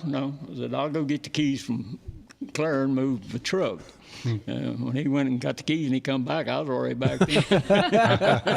He said, you've done this before. And tell you what a small world it is. Me and my son went to the beach back in July of last year. Mm-hmm. And so Bandit and I were texting on the phone, and it's like, well, we go out and eat sometime. I'm at the beach right now. And he said, what beach? And I said, Myrtle Beach. He said, well, I'm at Myrtle Beach. Mm. And so the next day or the day after that, we hooked up. Sam was down there, Gail, Miss Bobby, Bandit's wife, and we all went out to eat supper, and it was a good time. We had a good time, but this just happened to be at the same place at the same time. Wasn't a mile away from each other. About a mile apart, yeah. And, how about that? We was in the campground, at Pirate campground. He was just up the road a mile. Now, what didn't Kenny Thompson he wanted to get a camper, or did they got one, but they didn't keep it, right? No, they didn't get one. They put a down payment on one. Oh, but man. they decided they didn't want to do that. They should be tagging along with y'all and going camping. Well, I've sold mine now. So. Oh, well, all right. Forget it. Camping's got to be hard to do now. Yeah. If you got to book your spot a year or maybe even more than a year ahead now to be able to get it. It's very popular now. So I have a 39-foot camper. It was, I know it sounds like it's extravagant, but it was Mike Hilton's. Well, it is nice. It is nice for its time. Yeah, it's a pull along, but that long, so the 10-foot behind the rear axle sticks out. So whenever you turn, it's like swings way around. But it was Mike Hilton's, and then Robert Yates had it up on his farm. Oh, yeah. And then Nick Ramey, he sold it to Nick Ramey, and then I ended up buying it. So All right, I said I promised I was going to get to the question. So Yeah, we're getting to the questions. got to keep that We've got question. a couple. I saw Will Cronkite say, "Quick, take off that hat." And, Okay, so I did. first question. Alan Steele says, what was y'all's favorite track to go to and why? Darlington was always my favorite. If you went to Darlington and run good and finished good, you'd done something, you know. And Harry won the race for us. How many times did we win the race down there? Three. Won the 500 and the 300. 4 or 5 times, I know. We won that race several times at Darlington. And Bristol would be my second. I'd have to say for me it'd be Charlotte, because that was where so many people had got out of racing. Charlotte's kind of the hub of NASCAR, and you'd get to see so many of your old friends that had got out of racing or you raced with in the past. And then again, I'd have to say my second would be Bristol, but mainly because it seemed like every team I raced with run well at Bristol. And it's special times. Yeah, special time. Yeah, David took me to Bristol twice. Yeah. Yeah, one time the engine I had built ended up winning with Carl Edwards, but we ended up leaving because I had to be at work the next day and there was a rain delay. But we were up in the big man cave up there. It was a nice Both times. experience. Yeah. It was Molly. Yeah, Molly Pistons. Yeah. I always say it wrong. So. Molly. Yeah, Molly Pistons. M-A-H-L-E. Okay, so next question. Can you ask Gale what his thought was when he was put on his first racing trading car in the Max set?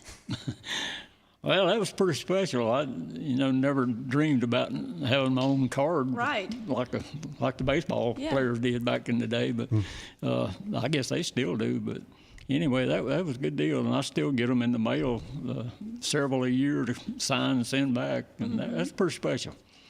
You got a lot of them. If you do a Google search, you'll see a lot of your cards out there. Oh, really? Yeah, people are selling them on eBay too. Yeah, we may that's have where some. I saw some of the pictures. Yeah, we may have. Next question. Ask Richard what's round and brown and got 4 wheels. Ask Richard that. Ask That's Bostic. what it says. Okay. Yeah, So, Richard Bostic gone. would probably know. Now, he had the best Kyle Petty signature of anybody, even better than Kyle's. Richard Bostic did, yes. Oh, boy. We need Kyle to sign something. He's always running around and it's like, hey, Bostic, sign this for me. Yeah. Seems like I saw another question, but I'm going to have to search for it. Okay. So let's see. We had it on our Facebook. Are you on Facebook or YouTube? I'm doing both. Okay. Ralph Church says, cool show. Ralph Church is a local musician here in town. You know Ralph Church, right? I know Ralph. Yeah, absolutely. He's got an awesome beard. He does. He's got His the best beard is white amazing. beard. Yeah. He said on Facebook, self-lubing, talking about Harry's bike, putting oil under it. Yeah, that's right. Yes. Alan Steele says, awesome stuff. Love Harry. Get him on the show. Yeah, for sure. We'll work on that. We will have to get together and just go up there and visit him. That'll work. Yeah. And Scott Travis says, the Ormond Beach is the birthplace of racing. Yeah. We actually did a show from Ormond Beach. We did. Yeah. Tracy and I did years ago. Mm-hmm. Larry Lackey says, another great show. You know Larry Lackey? Mm-hmm. He's been in racing for a long time. Mm-hmm. Yeah, I don't see any more questions. I think that's all of them. Yep. And if I missed it, I'm sorry. Okay. Yeah, I guess you got the one from the Danny and Gray. Yeah, if it doesn't have a toys. Q in it, it doesn't look like a question. Yeah. All right. Very good. So what has Eddie been up to here recently? Splitting wood. Oh, really? All right. It's just I'm still looking for a job, kind of trying to choose where I land next instead of just take a job. Mm-hmm. And I've told a couple of them that I'm doing the interviewing this time, and I just been working around the house. Got all my carburetors rebuilt and got all my chainsaws running and stuff that you don't have time to do when you work the schedule that we work, and feels good to get caught up, And, yeah. So you're looking for a part-time gig? No, I still want to stay in Cup. That's where I started. That's where I want to finish, and that's just. I'm kind of just waiting on the right door to open. And, exactly. Whenever it does, I'll know it. And I got an interview tomorrow. Won't say with who, but I got an interview tomorrow, and we'll see how it works out. If it's meant to be, it'll be, right? Yep. There you go. Yep. That's right. So Mr. Tracy Warren, who just had a birthday day before mine, I guess it was January 20th or so. He says, Gail, what was your most memorable moment in your NASCAR career? Oh, boy. I'm going to ask you the same thing. I guess probably working with Hal Needham, he wanted to run this La Carrera Mexican road race. And 3 of us went out there, Mike Douglas, Johnny Bruce, and myself. And we went 200 miles south of Tijuana, down to the Mexican coast, and raced on the highway back to Ensenada. It was 125 miles. And this guy out in California that Hal had been talking to had a car he called a Bonsai Cadillac. And he said it would outrun everything. And Hal told him he'd bring a NASCAR car out there and show him how to do it. And he said, he used to bring it. He said, you can't outrun this Cadillac. So Hal was determined then. So we took one of the old Daytona cars, and he wanted a 300-mile-an-hour speedometer in it. Wow. So we took that thing out there, and I was scared to death because the 3 of us that went, Johnny Bruce was the show car man, and Mike Douglas and I drove the truck. And I think if something happens to this thing, I don't know what we're going to do. And, so anyway, it worked out good. None of that even sounds legal, Papa. Well, We're in Tijuana. We'll see. They closed the highway down. Oh, they did. Y'all wasn't just like running with people out there. People that live in these little places off the side of the road down there in the bushes, they didn't know the road was closed, so they just went ahead and done what they do. And Hal said he met several pickup truckloads of furniture and stuff. I'm sure. I've heard stories of that, and like animals getting in the road and stuff. And they don't level up and pave the roads down there. They just, pave through those washes and all that stuff. But he said he saw that 300-mile-an-hour speedometer over 200 miles an hour several times. And he won the race.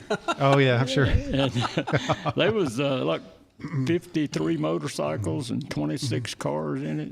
Yeah. And we set a pit up halfway, and he stopped, and I gassed it, and Johnny Bruce and Mike Douglas changed the tires and took off again. And it was quite the deal. We got into Ensenada, and they had the trophy presentation and all that on the steps at the Civic Center. We didn't go inside. We done it on the steps. It was a big deal. But he did win the race. He did win the race, and the Bonsai Cadillac man didn't show up. Oh, is that right?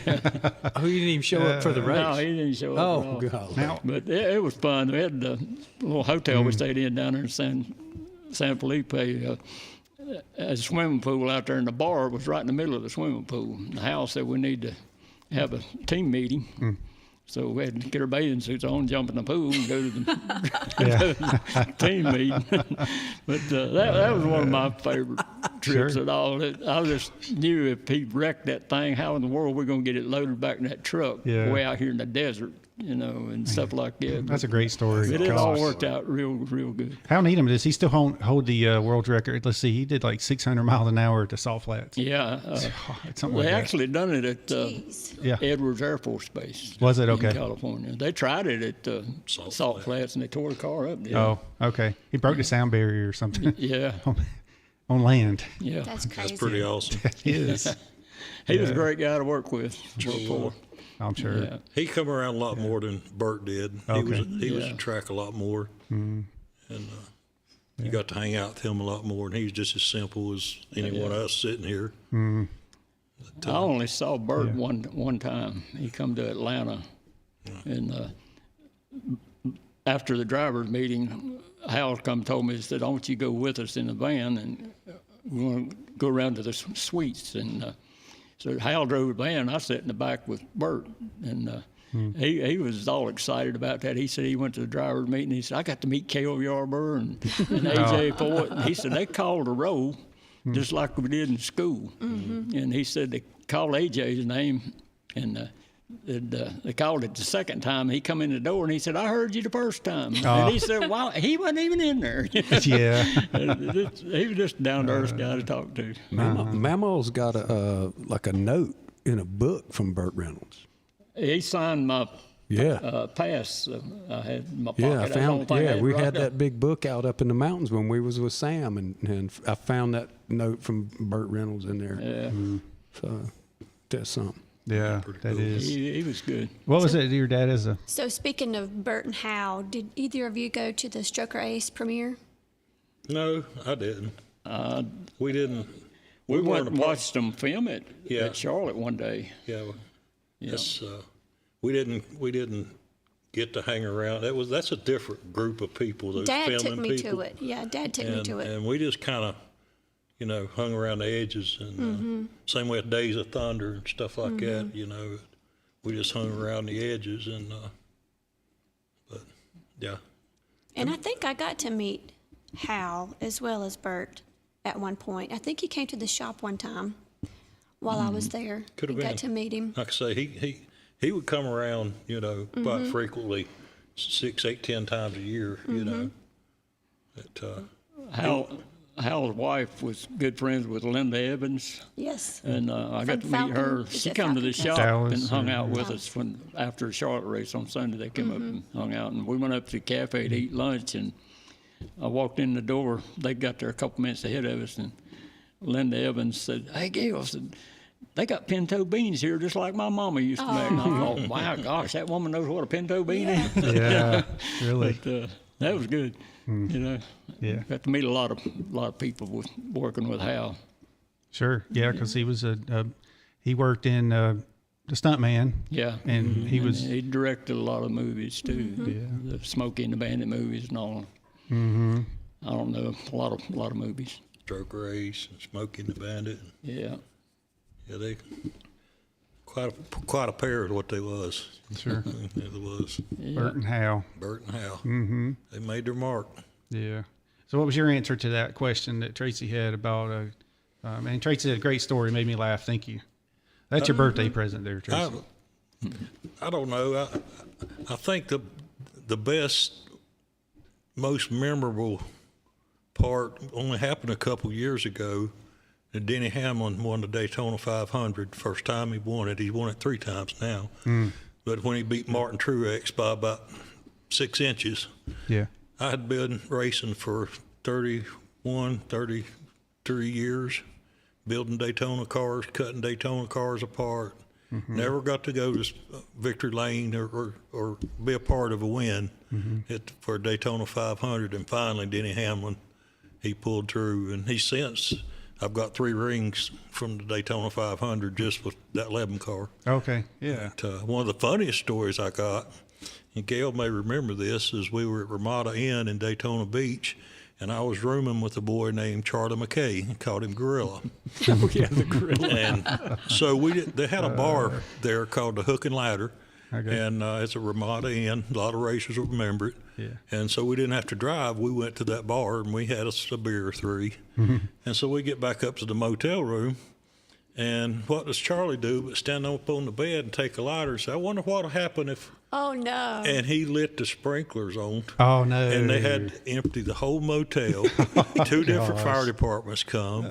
They couldn't get the siren shut off because the sprinklers had activated in our room. Oh, so they had to call an electrician in and bypass our room. Yeah. And we had to be at the racetrack, or meet down at the lobby, normally around 6:30 to be at the racetrack by 7. So needless to say, we didn't sleep much, but we sobered up real quick. Yeah, I'm I'd going to say that so. sounds like more than just 3 beers. I'm telling you, our beds were soaked, and the maids didn't change them either. They were wet when we come back. Yeah. Your clothes were soaked. They were like, forget it. It was a mess. But I never saw it coming. I wonder what'll happen if, and whoop, whoop, Yep. whoop, whoop, there went the siren. Chapo used to tell some gorilla stories. Yeah. I remember him talking about the gorilla. Yeah, I roomed with that rascal for 3 years. I've got quite a few stories. They called him the Gorilla because he was a huge Tennessee mountain man. Right. Yeah. To be as respectful as I can. Did he snore? Did he snore? Yes. Okay. Yes. That was one of the things. You hope you didn't room with somebody that snored. No, if he got drunk, a lot of times I'd reach over and kick his bed and make sure I make out like I was asleep. Yeah. The one story that Sam was asking me about there a little bit ago when he called was when I was driving the tin truck for the Valvoline truck. Johnny Benson drove the car, which at Rockingham, and they done the pit crew competition thing there on Thursday.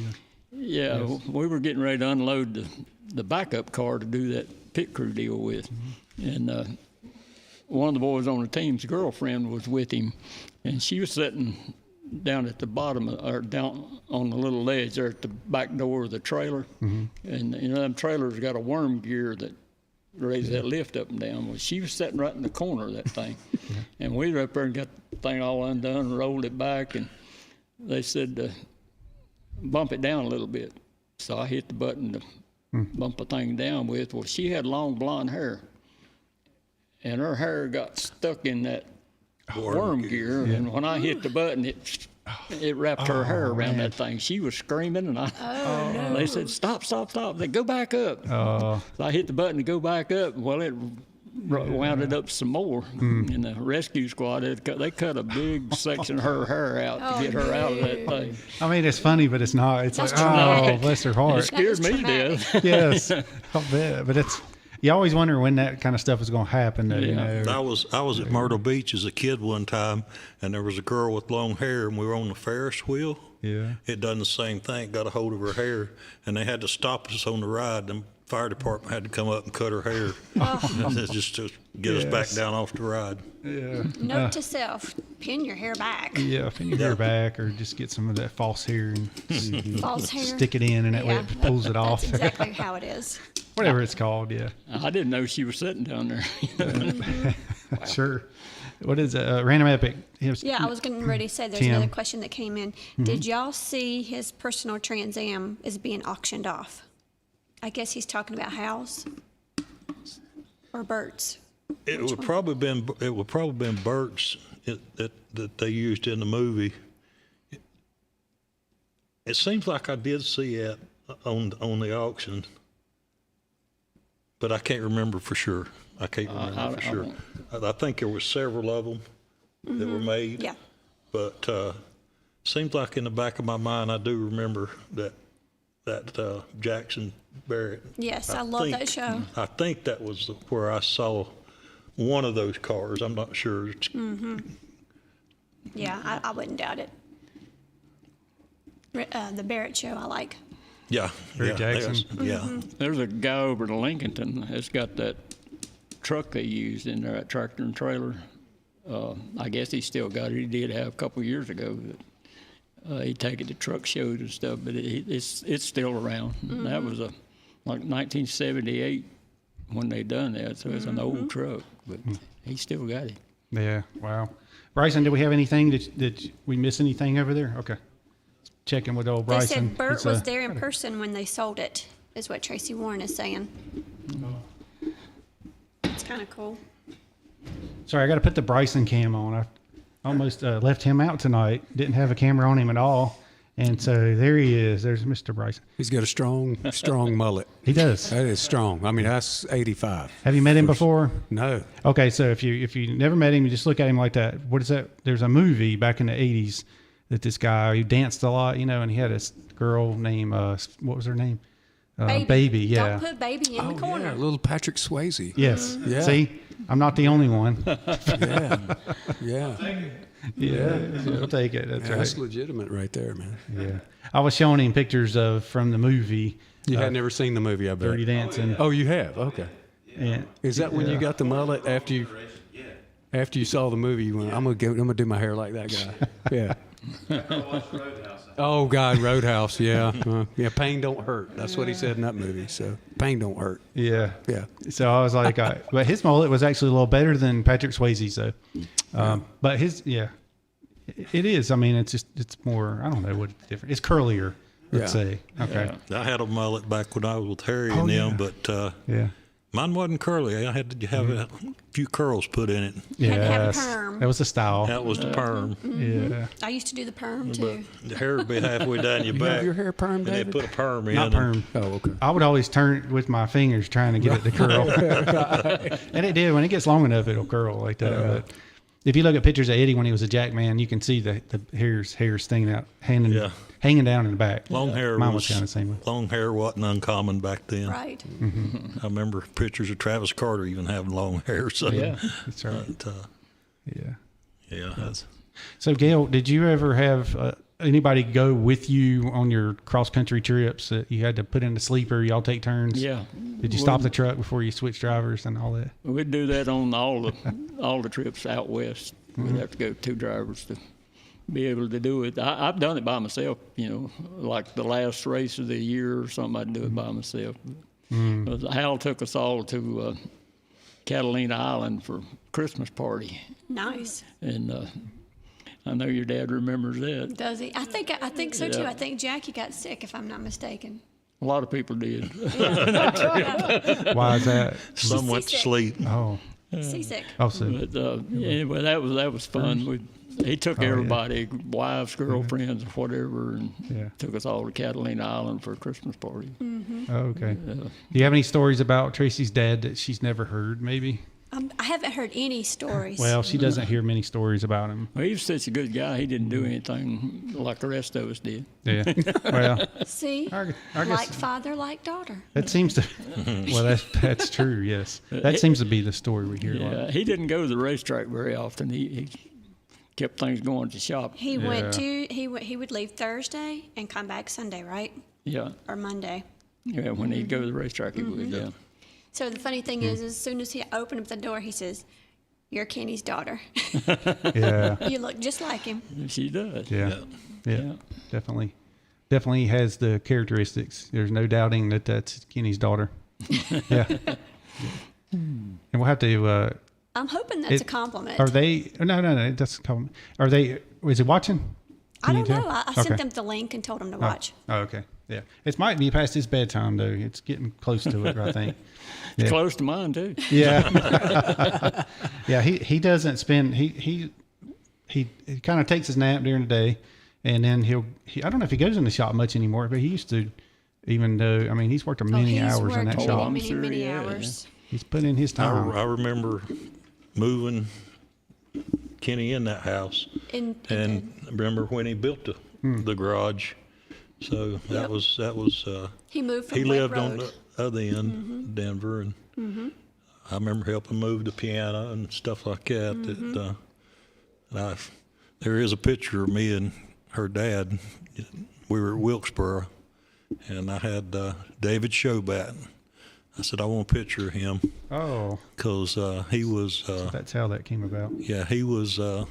I knew he was a legend before I ever really... you could just tell by how he taught you and how he went about correcting what you did. And, So there's the picture on the screen now. If you're... I know you can't see it if you're listening on the radio, but if you're on D-Hamm I Am on YouTube, that's D-Hamm with 2 M's, I Am. You can see the picture there now with Eddie. I see it. And Tracy's dad, Kenny Thompson. And then there's Eddie when he was... mullet. There you go. You can see the mullet hanging out the back. Yeah. And then I had this other picture that I put together. There's Gail and Mr. Harry Gant. That's when we went over to his... Went over to his shop to see his cars and all his trophies. I don't know if you can see them in the background, but he's got a lot of hardware. Yeah, I did see some of those. I had to crop this picture down to make it fit better. Yeah, but I did see some. Yeah. He's got some really nice cars. Mm-hmm. Oh, well, you go back to that picture where Eddie was in front of the car with the jack. Yeah. Way back there at the back with the gas catch can. That's old Gail Wilson. That's me. Oh, how about that? He's at the back. He's at the back of the car, and I'm at the front of the car. Okay, let me zoom in on that a little bit more. So I wore a lot of gas back in those days. Oh yeah, I'm sure. Okay. And that's before they had aprons and fire suits and all that. We didn't have helmet or none of that stuff. No pit road speed. Yes, no pit road speed. I remember that. Yeah, no helmets, no fire suits. Yeah. Dad did the gas. I remember standing back there in a puddle of gas one time, and about that time I went over the wall, and Travis had a hold of me, across the wall. He said, "Don't stand in that gas." Oh, yeah.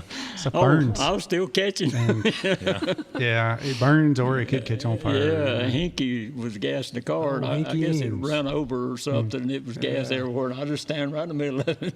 What you learned. I was gassing Tommy Houston's car at Dover, Delaware one time, and them old redheads had just splashed gas everywhere, and it just soaked me, from, you know. And what could I do? I just run to the outhouse out there and jerk my clothes off, just get some air on it. You know, 'cause they blister you. I mean, it blister you. It burned pretty good. I did not know that. We had Tommy Houston on the show. Yeah. Tommy and Andy and Marty. That was a good show. I watched that. It's good people. Yeah. That's really the first car I got with was Ned Combs and Don Colson, but that was just a kind of part-time gig. But what really got my foot in the door was with the Houston bunch, and they were like family. I mean, they really were. I can't thank them enough, you know. Yeah, up at Hickory, I guess. And Yeah. I was working at Everett Chevrolet up in Hickory, and he needed a car painted, and his body man got sick, and some of his mechanics worked as mechanics at Everett Chevrolet.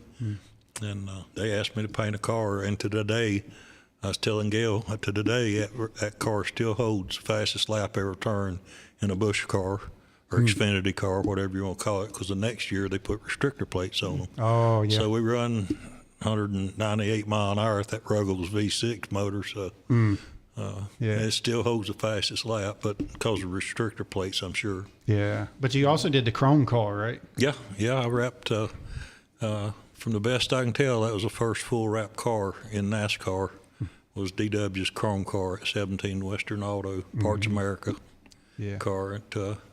It was a wholly different animal to wrap than the way they wrap them nowadays. You still got the sponsor talk dialed in too. Yeah. I mean, that was prime placement right there. Yeah. So Aaron Brown says, "Bring your toolbox. I have a chrome wrap for you to take off." I heard he got a chance to refurbish that car, and I think I got called a few cuss words. We glued every piece down, you know, because we didn't know if it's going to fly off or fly on somebody's windshield or what. So every time we made a section, you couldn't stretch that chrome. You had to cut it in sections. And every time I did, I'd put like a little lap of glue down, and unfortunately, Aaron had to rewrap it. He said it took him a while. To be kind about it. That's what he said. That's when your name came up when he was on my show. Aaron was on the show from the garage shop. Yeah, there in Denver. He come a long way. That little rascal. He come down here didn't know nothing about nothing, and he's come a long way. Real proud of his success and what he's doing. Yeah, it's good stuff. Yeah, he's got some really nice pieces that he's built and refurbished. Yeah. But, you check out their YouTube channel, The Garage Shop, and they got a lot of cool videos on there, including one they went through the Western Auto hauler, the old Darrell Waltrip hauler. Yeah. And they had all kinds of still collectibles in there and all this stuff. I say hauler, it was I still need to watch truck. the video. Cube van. That's it. Yeah, it wasn't the car hauler. It was like a cube van that had all these souvenirs in it. And then it's got the one where he drove on the salt flats in the cars. And there's some cool videos on there. So Kit has a question. She says, when you didn't have a pit row speed, did a lot of crew get hurt? Not really. I won't say hurt. Now, I've had stitches and I've had my incidents. I've went across Morgan Shepherd's windshield at Darlington or Hood and ended up back when they had real windshields. And I was a jackman, so we got to commit on pit road 3 pit stalls before Harry would come into the pits. Well, little did I know Morgan was going to drive through our pits. And so I'd already committed, and I seen what was going to happen. So instantly I just tried to get my feet up off the air. Right. And Jack still in my hand. It caved. Anyway, long story short, they had to go put a windshield in. We done like a 20-25 second stop, you know. But, all right. Yeah, that was, you know, there's been some tragic accidents on pit road, which brought about pit road speed and fire suits and helmets and stuff like that. But Mike Ritz at Atlanta, I think it was. Mike Rich. Rear tire changer. Mike Rich, yeah. For one. That was about 4 stalls down from us when that happened. And, Wasn't Dan Elliott in that mishap too? Didn't he get hurt? I don't know. I'm not sure who got hurt. I just remember. I seem to remember how that name was stuck in my head. Probably. Bill Elliott was driving. Yeah. He was pitting Bill's car, and Rudd come down and I think had too much rear brake in the car, and he just lost control. And, it just happens, you know. I found out how I was going to be the jack man. Mm-hmm. I'm walking down pit road on the twin 125s, and I just mentioned to Travis, you know, this is my first cup race, you know, of being on a cup team. And I said, if anything I can do on, you know, pit stalls or pit stops, let me know. I'll never forget, he pooched his old lips out to the mic on his headset, and he said, I think you're going to be my jack man. Mm-hmm. And, I mean, my heart went, oh, yeah. What I just signed up for. Yeah, it's like, but it you know, everybody had their job, you know. Mm-hmm. He stands in a puddle of gas. I jump out in front of cars. And, David Foote got run over. But we didn't think about it. We wasn't scared to do it, you know. It gave you a little adrenaline rush at first. For but sure. After the first pit stop, it's, you know, kind of like throwing a baseball back and forth, back and forth. Yeah. And my first time doing it, we had a pit road speed, and you had one car stall. And so whenever I would see Kyle hit that one car stall over, that's when I could jump off the wall. Mm-hmm. And I was the first one off to get and then get turned around. Yeah. But it wasn't an adrenaline rush, and you didn't think about anything else going on. You just did that right there. And like she mentioned, Earnhardt ran over my foot one time because, you know, you jack the car up and you kind of come back. Well, you come back and jack the car up, and then my foot's right there. So he would always kind of cut us close anyway. Yeah. So he just, you know, how he was. Oh, yeah. So he just ran right over my foot, but it didn't hurt or anything. It just went real quick, you know. Yeah. And then let's see, Ricky Rudd, one time he kind of cut it close whenever I grabbed the jack and took off to run. And then I ran right in the side, and I just bounced off the side of his car and went around the front of the car. So he apologized to me later, but I was like, man, that's fine. You actually helped me because I was able to turn that corner quick. Yeah, that's it. So we need to have a show. We need to have a show about, instead of team getting injured, about the drivers getting injured from you guys. Oh, Jack stopping them in the wrong spot and getting them sandblasted all day. They got a roll cage around them. So they do. That's right. Yes. Yeah. Well, it turned out. Ask Kyle how that felt. Well, I've asked him before, but he, you know, the real side of the story was, okay, so I missed a stop at Darlington one year, and so I just kept on going. I kept jacking it, and it was bending the sheet metal up, and until it got to the roll cage, and so I used the roll cage to jack it up, and they cut that piece of the car off, that little quarter there, and I still got it in my old shop. I need to bring it out to my new one, and it's signed. Felix Sabatas signed it. Billy Woodruff was our crew chief at the time, and Kyle Petty signed it. And so I've got that piece. And but anyway, he got out of the car and he sits out against the pit wall, and he's just like he'd been sandblasted the whole race, is what I thought at the time. But it turns out John Dodson's been in here a couple times, and he used to weld all the pipes together. And he said the pipe, you know, we did have trouble with the pipes breaking. I mean, after pit stops, I'd see pieces of the exhaust pipes chunked out. And that's what it was. It was the fumes were getting up in the car. Yeah. So it wasn't my fault after all. I mean, it wasn't my. And you thought it was for how many years? It's probably a combination. Maybe I was giving him some fresh air. You know, maybe I saved his helping life. His aerodynamics. You're welcome, Kyle. Yeah. I'm sure you're watching. Speaking of pit road speed, do you know who got the first pit road penalty? You was working with him. I was working with him. Twin 125s, Jimmy Spencer comes down and got the first pit road penalty. It's like, how in the world can this happen? First pit road penalty was our car. Oh, and I think it was it's like 20,000. I can't remember. I think it was pretty good amount, 20 or 50,000. Yeah, I can't remember, but yeah, we I can't remember if we were coming down to top it off with fuel or what, but we were kind of like the only car on pit road, and bam, over the radio, Jimmy Spencer, pit road penalty. Do you remember when he was winning? It was the Food City 500, and he was leading. I was there. And then broke a throttle rod. When it made him come into the pits, right? They held him in the pits. I just remember I was there with Papa and with all you guys, and I remember the official was holding him in. There was a penalty or something. He had done something wrong, and I just remember him flipping off the NASCAR official and he got to stay in the pits a little bit longer after that. What happened was we broke a throttle rod, and we had led 80% of that I race, remember, let's say. And we broke a throttle rod, and we had an extra in the pit box.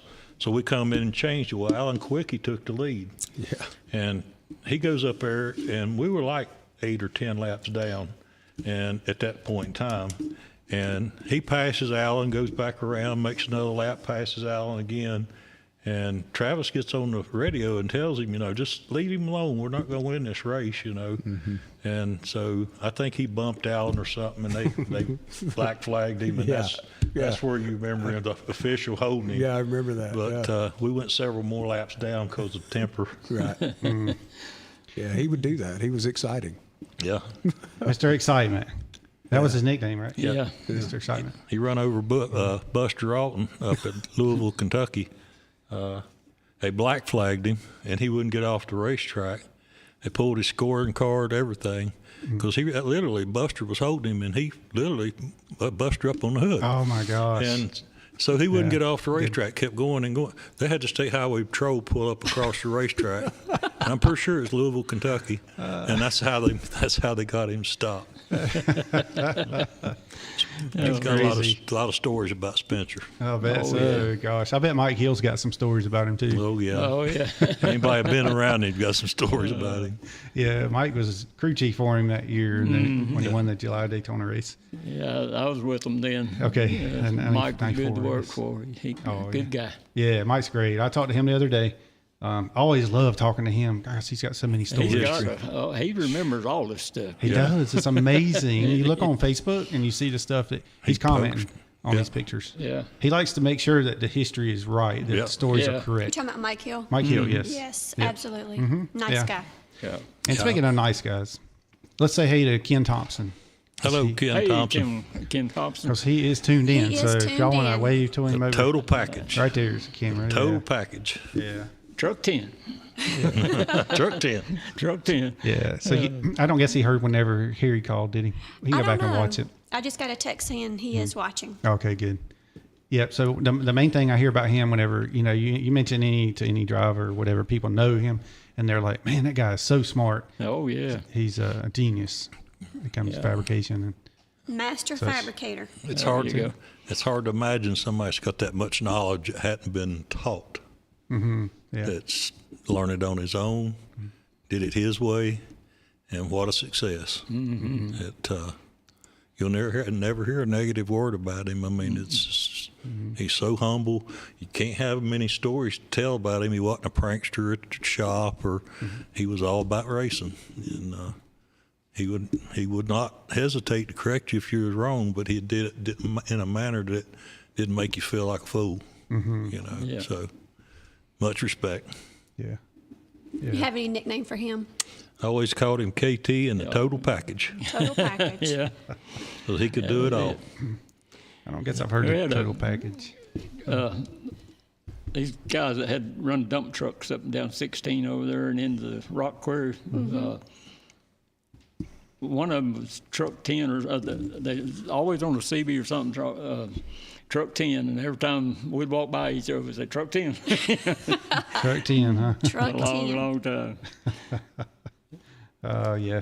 He's a very observant person, and he tells you just like that, which is good. You respect that. Oh, yeah. So where he stands on stuff. There you go. Yeah. That's I it. get it honest. So whenever, my wife's that way too. Yeah. Mm-hmm. I'm sure. We kind of clash a little with that sometimes. Sometimes. Yeah, just sometimes. Every once in a while, you know how it is. Well, Brad's got a cure for that, though. You just watch his TikTok, and you can get hooked up on. Yeah, marriage pro tips. We hadn't made one in a long time. We've been sort of taking a TikTok hiatus. Oh, okay. Yeah. I'll have to follow you. Yeah. Mm-hmm. What's your handle? You remember? I think it's F3 Chap, because I was a chaplain in the Army. Yeah. Mm-hmm. So David's is D Ham, I am. Mine is I am T Ham. Mm-hmm. Okay. Yeah. So when y'all go home and get on TikTok, go ahead and follow us. Yeah. No, TikTok's all the video. I mean, that's what you do. Just I did one take a 2 video days and post ago, it. Tracy does and it it's all the time. already got 14,000 views. Yeah, she Because does you that a don't know lot. how to count. Oh, because she got me on this little joke. I'm sitting there working on video. I got my headphones on with my laptop, and then she comes up and asks me something about cows and chickens, and I'm like, wait a minute, cows don't eat chickens. Yeah. It's so. What was it? Do you remember? If the cows. No, here was the joke. Yeah. 30 cows in a field, 28 chickens. How many didn't? And he's like, how many didn't what? What? So I repeated it. I mean, you didn't what? Yeah. I would just go dark in here, ain't it? Meanwhile, she's got the phone in my face. Like, Yeah. what's your answer? And I'm like, I don't know, 22. No, you said 2. 2. But it was 10. The answer's 10. Yeah. If you think about it and don't listen to the way it's worded. Or if you don't think about cows not eating chickens. Yeah, that too. Yeah. Then it's 28 chickens and whatever. 28 chickens, not 28. 14,000 views already. 8, yes. Yeah, devoured. A-T-E, yes, devoured. Yeah. And 300 likes. The answer's 10. 100 comments. You're welcome. Yeah. You're welcome. Yeah, there you go. That's my viral video so far. Awesome. Oh boy. But I did want to mention too, I'm speaking of likes and friends and that kind of stuff. I put a picture about me and my dad last night because my dad's got Alzheimer's. Yeah, and he lives. I saw it, yeah. And he, I appreciate your comment Hats off there. to you. Yeah. Hats off to you. Well, thank you. I appreciate it. I really, feel blessed that I can actually be there for both of my parents. Yeah. But especially my dad. I'll go down and make the coffee in the morning, put him some coconut oil in there, and try to do all that I can to help keep his brain functioning the best that it can while I still have him. Yeah. But fortunately, I still have him. Yeah. Mm-hmm. I mean, I remember him when he turned 6. He's 75. I'm sorry. He'll be 76 next month. But whenever he turned 62, my grandfather passed away at 62. Mm-hmm. And my dad was just dead set. He was living in Gastonia. He was set that he was going to die any day, kind of thing. And now here we are, almost 15 years later, and I still have him. But I moved him up here because I noticed that he was getting signs of Alzheimer's. I guess it's been about 7 or 8 years ago. And he would be out mowing on the side, mowing where he shouldn't be mowing, and then mowing down the street, and he got in a ditch and the engine blew up on the mower and all that. So I said, I got to do something. So I just loaded him up. It looked like the Beverly Hillbillies, and on my car trailer, loaded up, and moved them up here and bought a house that they can live with me. They keep them locked in the basement, but I'm just kidding. I joke about that, but I have a full basement for them with the living. They have everything they need down there. Yeah, and so, but the best thing, I can keep an eye on them if they need anything. My phone's sitting there in the middle of the night if they call me, whatever. So anyway, and they're not far. Yeah, and I can't imagine if they lived in Gastonia still, and it would just drive me nuts. Thinking, how are they doing? See, that's why I never moved away from little town of Claremont. I'm 6 miles from my mom. My dad passed away about 7 years ago, and he was 78. And that's why I've always just hung around Catawba County in our areas. And I tell Mom every time I hang up, if you need me, you call me. Yeah. I'm a few miles away. Yes, very important. I'm very blessed to have her. Yeah, very good. That's good. And like my mom's car to get inspected today. Those kinds of things, I'm able to do that and help out. But anyway, that's it's not an easy thing to go through. But and my wife helps out tremendously with my dad too. I've been trying to keep my distance because of illnesses at work, and I don't want to infect either one of them. Yeah. And so I'm not around many people. I'm only around people here. Well, Wednesday nights, but Wednesday nights we have our show, Piedmont Folkways here, and we always have music. But I kind of still keep my distance. My parents. You've definitely stepped up to the plate. Yeah. The past couple of weeks since I've taken a hiatus. Yeah. But my hiatus is for their safety. Yeah. But yeah, Alzheimer's is nothing to take lightly. You have to kind of, it's almost like having a kid again, and you have to, you can't let them, if they he'll walk outside sometimes, especially at night, sundowners kind of thing. And then, might get turned around a little bit and I'm watching him, like, come on in this way, or he wants to go out and smoke a cigarette. And that's one of his things he really enjoys. Yeah, put his coat on, it's toboggan, that kind of stuff. Make sure you don't catch a cold and, I've had, tuck him in at night. I had 10 uncles. I've got one that's still alive. and I think every one of them either had dementia or Alzheimer's. So it kind of know, I'm like, that's in my future too. So kind of got to, if you've watched people go through that and families go through that, you realize the struggles and how it is to watch them somewhat deteriorate and not be what they were when we were kids, We kind of got a glimpse of it with my dad's mom when she would come visit for holidays and stuff. You could see the slow decline. Yeah. So Kit's down in Port St. Lucie, Florida. Her and her husband Paul live down there, Rodriguez.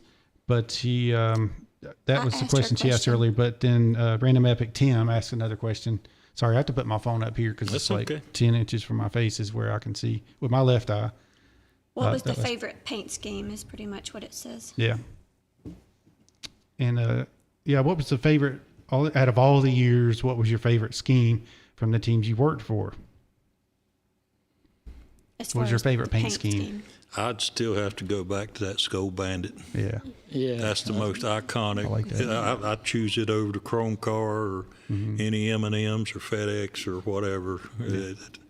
That Chrome Car it meant a lot, but that Skoal Bandit was so iconic for so many years. That would be my favorite. Well, it had to be handsome for Harry. Handsome for Harry. There you go. Yeah. Well, that was mine too, because they were all painted and hand decaled, and the letter numbers and everything was. It wasn't a big decal like it is nowadays. So. Yeah, it wasn't a wrap, that's for sure. They were my favorite. I've had many flat fingers, no fingerprints, because sanding. Gosh, yeah, I can imagine. I forgot to mention to Harry, I named my puppy after him. Oh, that's right. We had Handsome Harry. Handsome Harry was my doggy's name. He got sick, and unfortunately, we don't have him anymore. Yeah, we'll either get him on the show or go visit him sometime. We'll get together and go up there and see him. Both. Yeah, both. Go get him. A little Skoal reunion. Yeah, you go visit him, then we'll talk him into. I bet you'd never guess what my dog's name is. What? Bandit. Bandit. I come over to his house this evening, and that's the first thing he says, "Bandit, come here." Bandit's in charge of that house, too. Oh, he is the boss, ain't no doubt. He's the boss. Do you, whenever you hear the song Eastbound and Down, does that bring back memories kind of like, it's on his phone every time he gets a phone Every time my phone rings, awesome. That's your ringtone? That's my ringtone. Well, I picked a good song then because I did that on the, I put a post on, what do you call it, a Reels, whatever, and I used that song. Actually, it was on the story that I used that song. Because, on Facebook and all, if you have to use the song that they let you use or it's copyright or whatever. But I put Eastbound and Down on there. That's good. Yeah. You guys play all of my kind of country music. I love it. Yeah. And mine too. My favorite. Some of my heroes are country singers. And I got one more little story. Yeah. We were out at Riverside, California at the Hilton Hotel where we stayed at. We was down there in the parking lot washing our trucks, and this bus pulls in and goes up there and parks, and we were busy, wasn't paying no attention to who got off of the bus, and then a little while these two guys come walking down there, and one of them was George Jones, and the other one was Pee Wee, his bus driver. And George said, "What are you boys doing?" I said, "I like them trucks." And we talked a little while, and then we went in the lobby and sat down with him after we got done, and he said he was playing at the Mule Lip Saloon that night. Wow. And I said, "You guys ought to come to the show." That's a tongue twister. Did you get to the show? Yeah. And Pee Wee says, "Y'all come on over and come around to the back door and I'll get you in." Nice. So we went around the back door and went in and watched the show. And then when we went back to the hotel, we was standing at the elevator and the door opened. Pee Wee walks out and he said, "I got to go back over to the Mule Lip and pick up the band. You guys want to go with us?" So yeah. We got in that George Jones bus and went back to the Mule Lip Saloon and picked up the band. That's a good memory. That is great. It's a great name, too. I mean, you can't even make that up. Mule Lip Saloon. There's one in Charlotte that's called the Thirsty Beaver Saloon. That's the one Mick Jagger was at, right? Yeah, that was the one Mick Jagger was at. So I had some friends that played there. They wrote a song for them anyway. And they had a hat and all that. Did you ever get to meet? Well, okay, let me go back to this first. I was going to ask you about Marty Robbins first of all, but I thought I was going to get to meet George Jones because Sterling Marlin said George Jones is coming to the track, and this was I think Talladega. but something happened to the bus, broke down or whatever. So he was no-show Jones. So I never got to meet him. Yeah. All right. So, but did you ever get to meet Marty Robbins? No, I didn't. That was before my time. I was 1980, and he was there in the 70s. Yeah. I didn't get to meet him, but in Darrell Waltrip when I worked for DW back when it was 17 car, Parts America, and he had Marty Robbins' uniform and a gold album in his office. Wow. A purple uniform and a big gold album that Marty had given him. So they were pretty close. I wonder if that was in the deal with buying the car from him, that 11 Mountain Dew car that Marty bought from him. I think 82 was the year for that. Yeah, could have been. That was his last year driving. But I know they were more than just drivers. They were friends. Yeah. They were pretty good buds. That's cool. I always love hearing Marty Robbins stuff. Oh yeah. And his music's just great. I got to meet the Gatlin brother, Larry Gatlin. Oh yeah. Got to be buddies with his bus drivers. He had two bus drivers, Troy and Ledford Hearn were their names, and we were racing at the old fairground in Nashville, and I told him, "You bring Larry and them out there, I'll get them in." Yeah. And he come out there in that bus and drove that thing through the tunnel and parked in there, and they. Larry and I guess his wife, and I don't remember now who all was with him, but anyway, they done watched the qualifying. It was qualifying night, Friday night. But anyway, when we got through there, they said, "Do you guys want to go to the Grand Ole Opry?" And I said, "Yeah, man." Yeah. So anyway, he said, "We'll come to the hotel and pick you up in the bus." Oh. So he come to the hotel with that bus, and we got on it, and he pulled right up to the back door at the Grand Ole Opry House. We got out, walked in. I went in the dressing room. Roy Acuff was sitting there in the dressing room in a rocking chair, and I sat down and started talking to him. That's awesome. He said, "Oh, yeah." I said, "You guys here for the race?" And he said, "I know about them races, but I don't get to go." And Harry was with us, and Dale Reeves was singing that night, and Harry was standing over talking to Dale because Dale had sponsored a car that Harry drove one time, and they called him out to sing, and he said, "Hold on a minute." Harry said, "I got to go sing a song," and he run out there and sung that song, and he told the crowd, he said, "Hey, there's somebody here I want y'all to meet." He said, "Come out here, Harry." No way. Harry run out on the stage, and he introduced him to the crowd. Did Harry sing? No, he didn't sing. Too bashful. He said, "Who is the girl wearing nothing but a smile on a billboard on the highway?"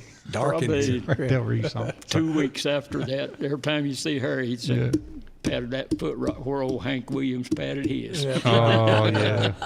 We got to do a lot of neat things through the years. Most people don't get to. Yeah. Right. Just had a big time doing it. Got paid for it. Got paid for it. That's it. Couldn't believe it. Yeah. Well, that's great, man. It's been so great having y'all join us this evening. It's been fun. Thank you for coming in, each one of you. Brad Borders, Eddie Yount, and Gail Wilson in here with us, and the Bandit. There you go. Yeah, so that's it. You're probably like me. Whenever people say David, I'm like, are they talking to me? When they say Hamm, then I know it's me. Yeah. So you probably do the same with the Bandit, I'm sure. All these years, wasn't very many people in the garage that knew what my name was. I'm sure. Somebody asked where I was at. "Well, I don't believe I know him." And he said, "Well, he's the Bandit." "Oh yeah, he's over there. I just saw him a minute ago." Yeah, right quick, because we were running out of time, but did you ever have drivers that you would, haul, let's say, convoy down the interstate with? Did you have a particular other trucks, like usually when you're on a teammate too, y'all go together? I always ran with Big Joe that drove the other Skoal truck. Yeah, Big Joe Gaston. He'd never drove a truck before, and he didn't know how to go anywhere. He said, "Bandit, don't leave me. I'm going to follow you." That's me. And we'd go everywhere. It's coming up from Atlanta, and there was a rest area up on the north side of Atlanta, and I'd got a little bit ahead of him, and I went through that rest area, and he went by, and I come back out behind him. We on up the road there, and he's, "Bandit, where you at?" He said, "I've run this thing as hard as it'll go, and I still don't see you. I can't catch you." And I said, "Well, Big Joe, do you ever look in the mirror?" Yes. how'd you get back there? He said, I didn't pass you. Gosh, But yes. there's a lot of us, especially going out west with convoy of maybe 8 or 10 trucks at a time. The funny thing about Big Joe, he could drive a truck. Yeah. But he couldn't back one. Oh, is that right? I backed it up for him a lot of times. Buster Alton, the NASCAR official, a lot of times, he'd just, all right, stop, get out, and then he'd back, you know. But, He'd do it for him, yes. Old Joe Lewis and Glory Lewis, those were like family too. You build certain bonds with people when you get really close to them, and then you go your certain ways, and you never get to see them again. And if I ain't mistaken, Gloria passed away not long ago, and we lost Big Joe probably 10 years ago, at least. Wow. But it was a Red Sovine song. They're great people. Red Sovine, I believe it was. It said Big Joe's the name. Yeah, I remember that one. Yeah. And Phantom 309, I guess it was the song. Oh, yeah. I know all the trucker songs. My dad was a truck driver. Oh, okay. And my grandfather. My dad drove a truck for 30 years at the same company out of Charlotte, and my grandfather was there 35 years. And before my that, grandfather worked for the same company. Acres. All right. Yeah, Acres Motor Line. I remember him. Yeah. And then A.G. Boone later on. I got his pins. They used to get pins. Yeah, the pins. Right. Yep.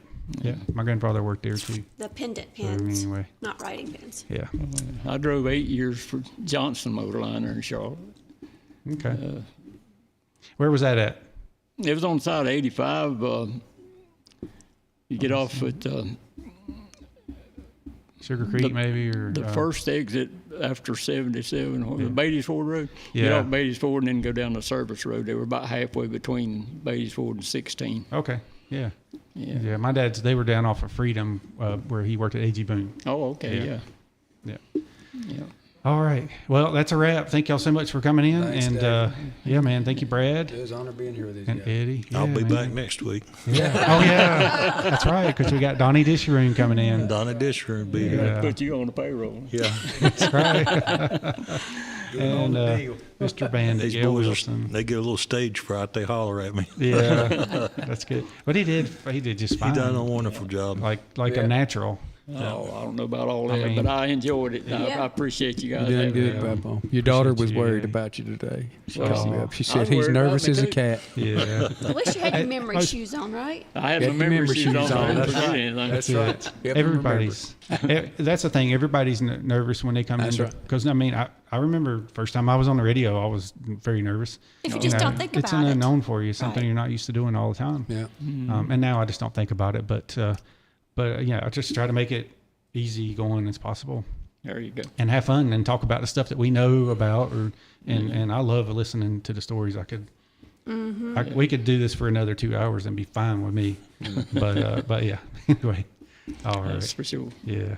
And thanks to all our listeners on YouTube and Facebook, and also it was on Twitter and Twitch and LinkedIn. You're Yeah, everywhere, man. You're. All of them. I think the word is ubiquitous.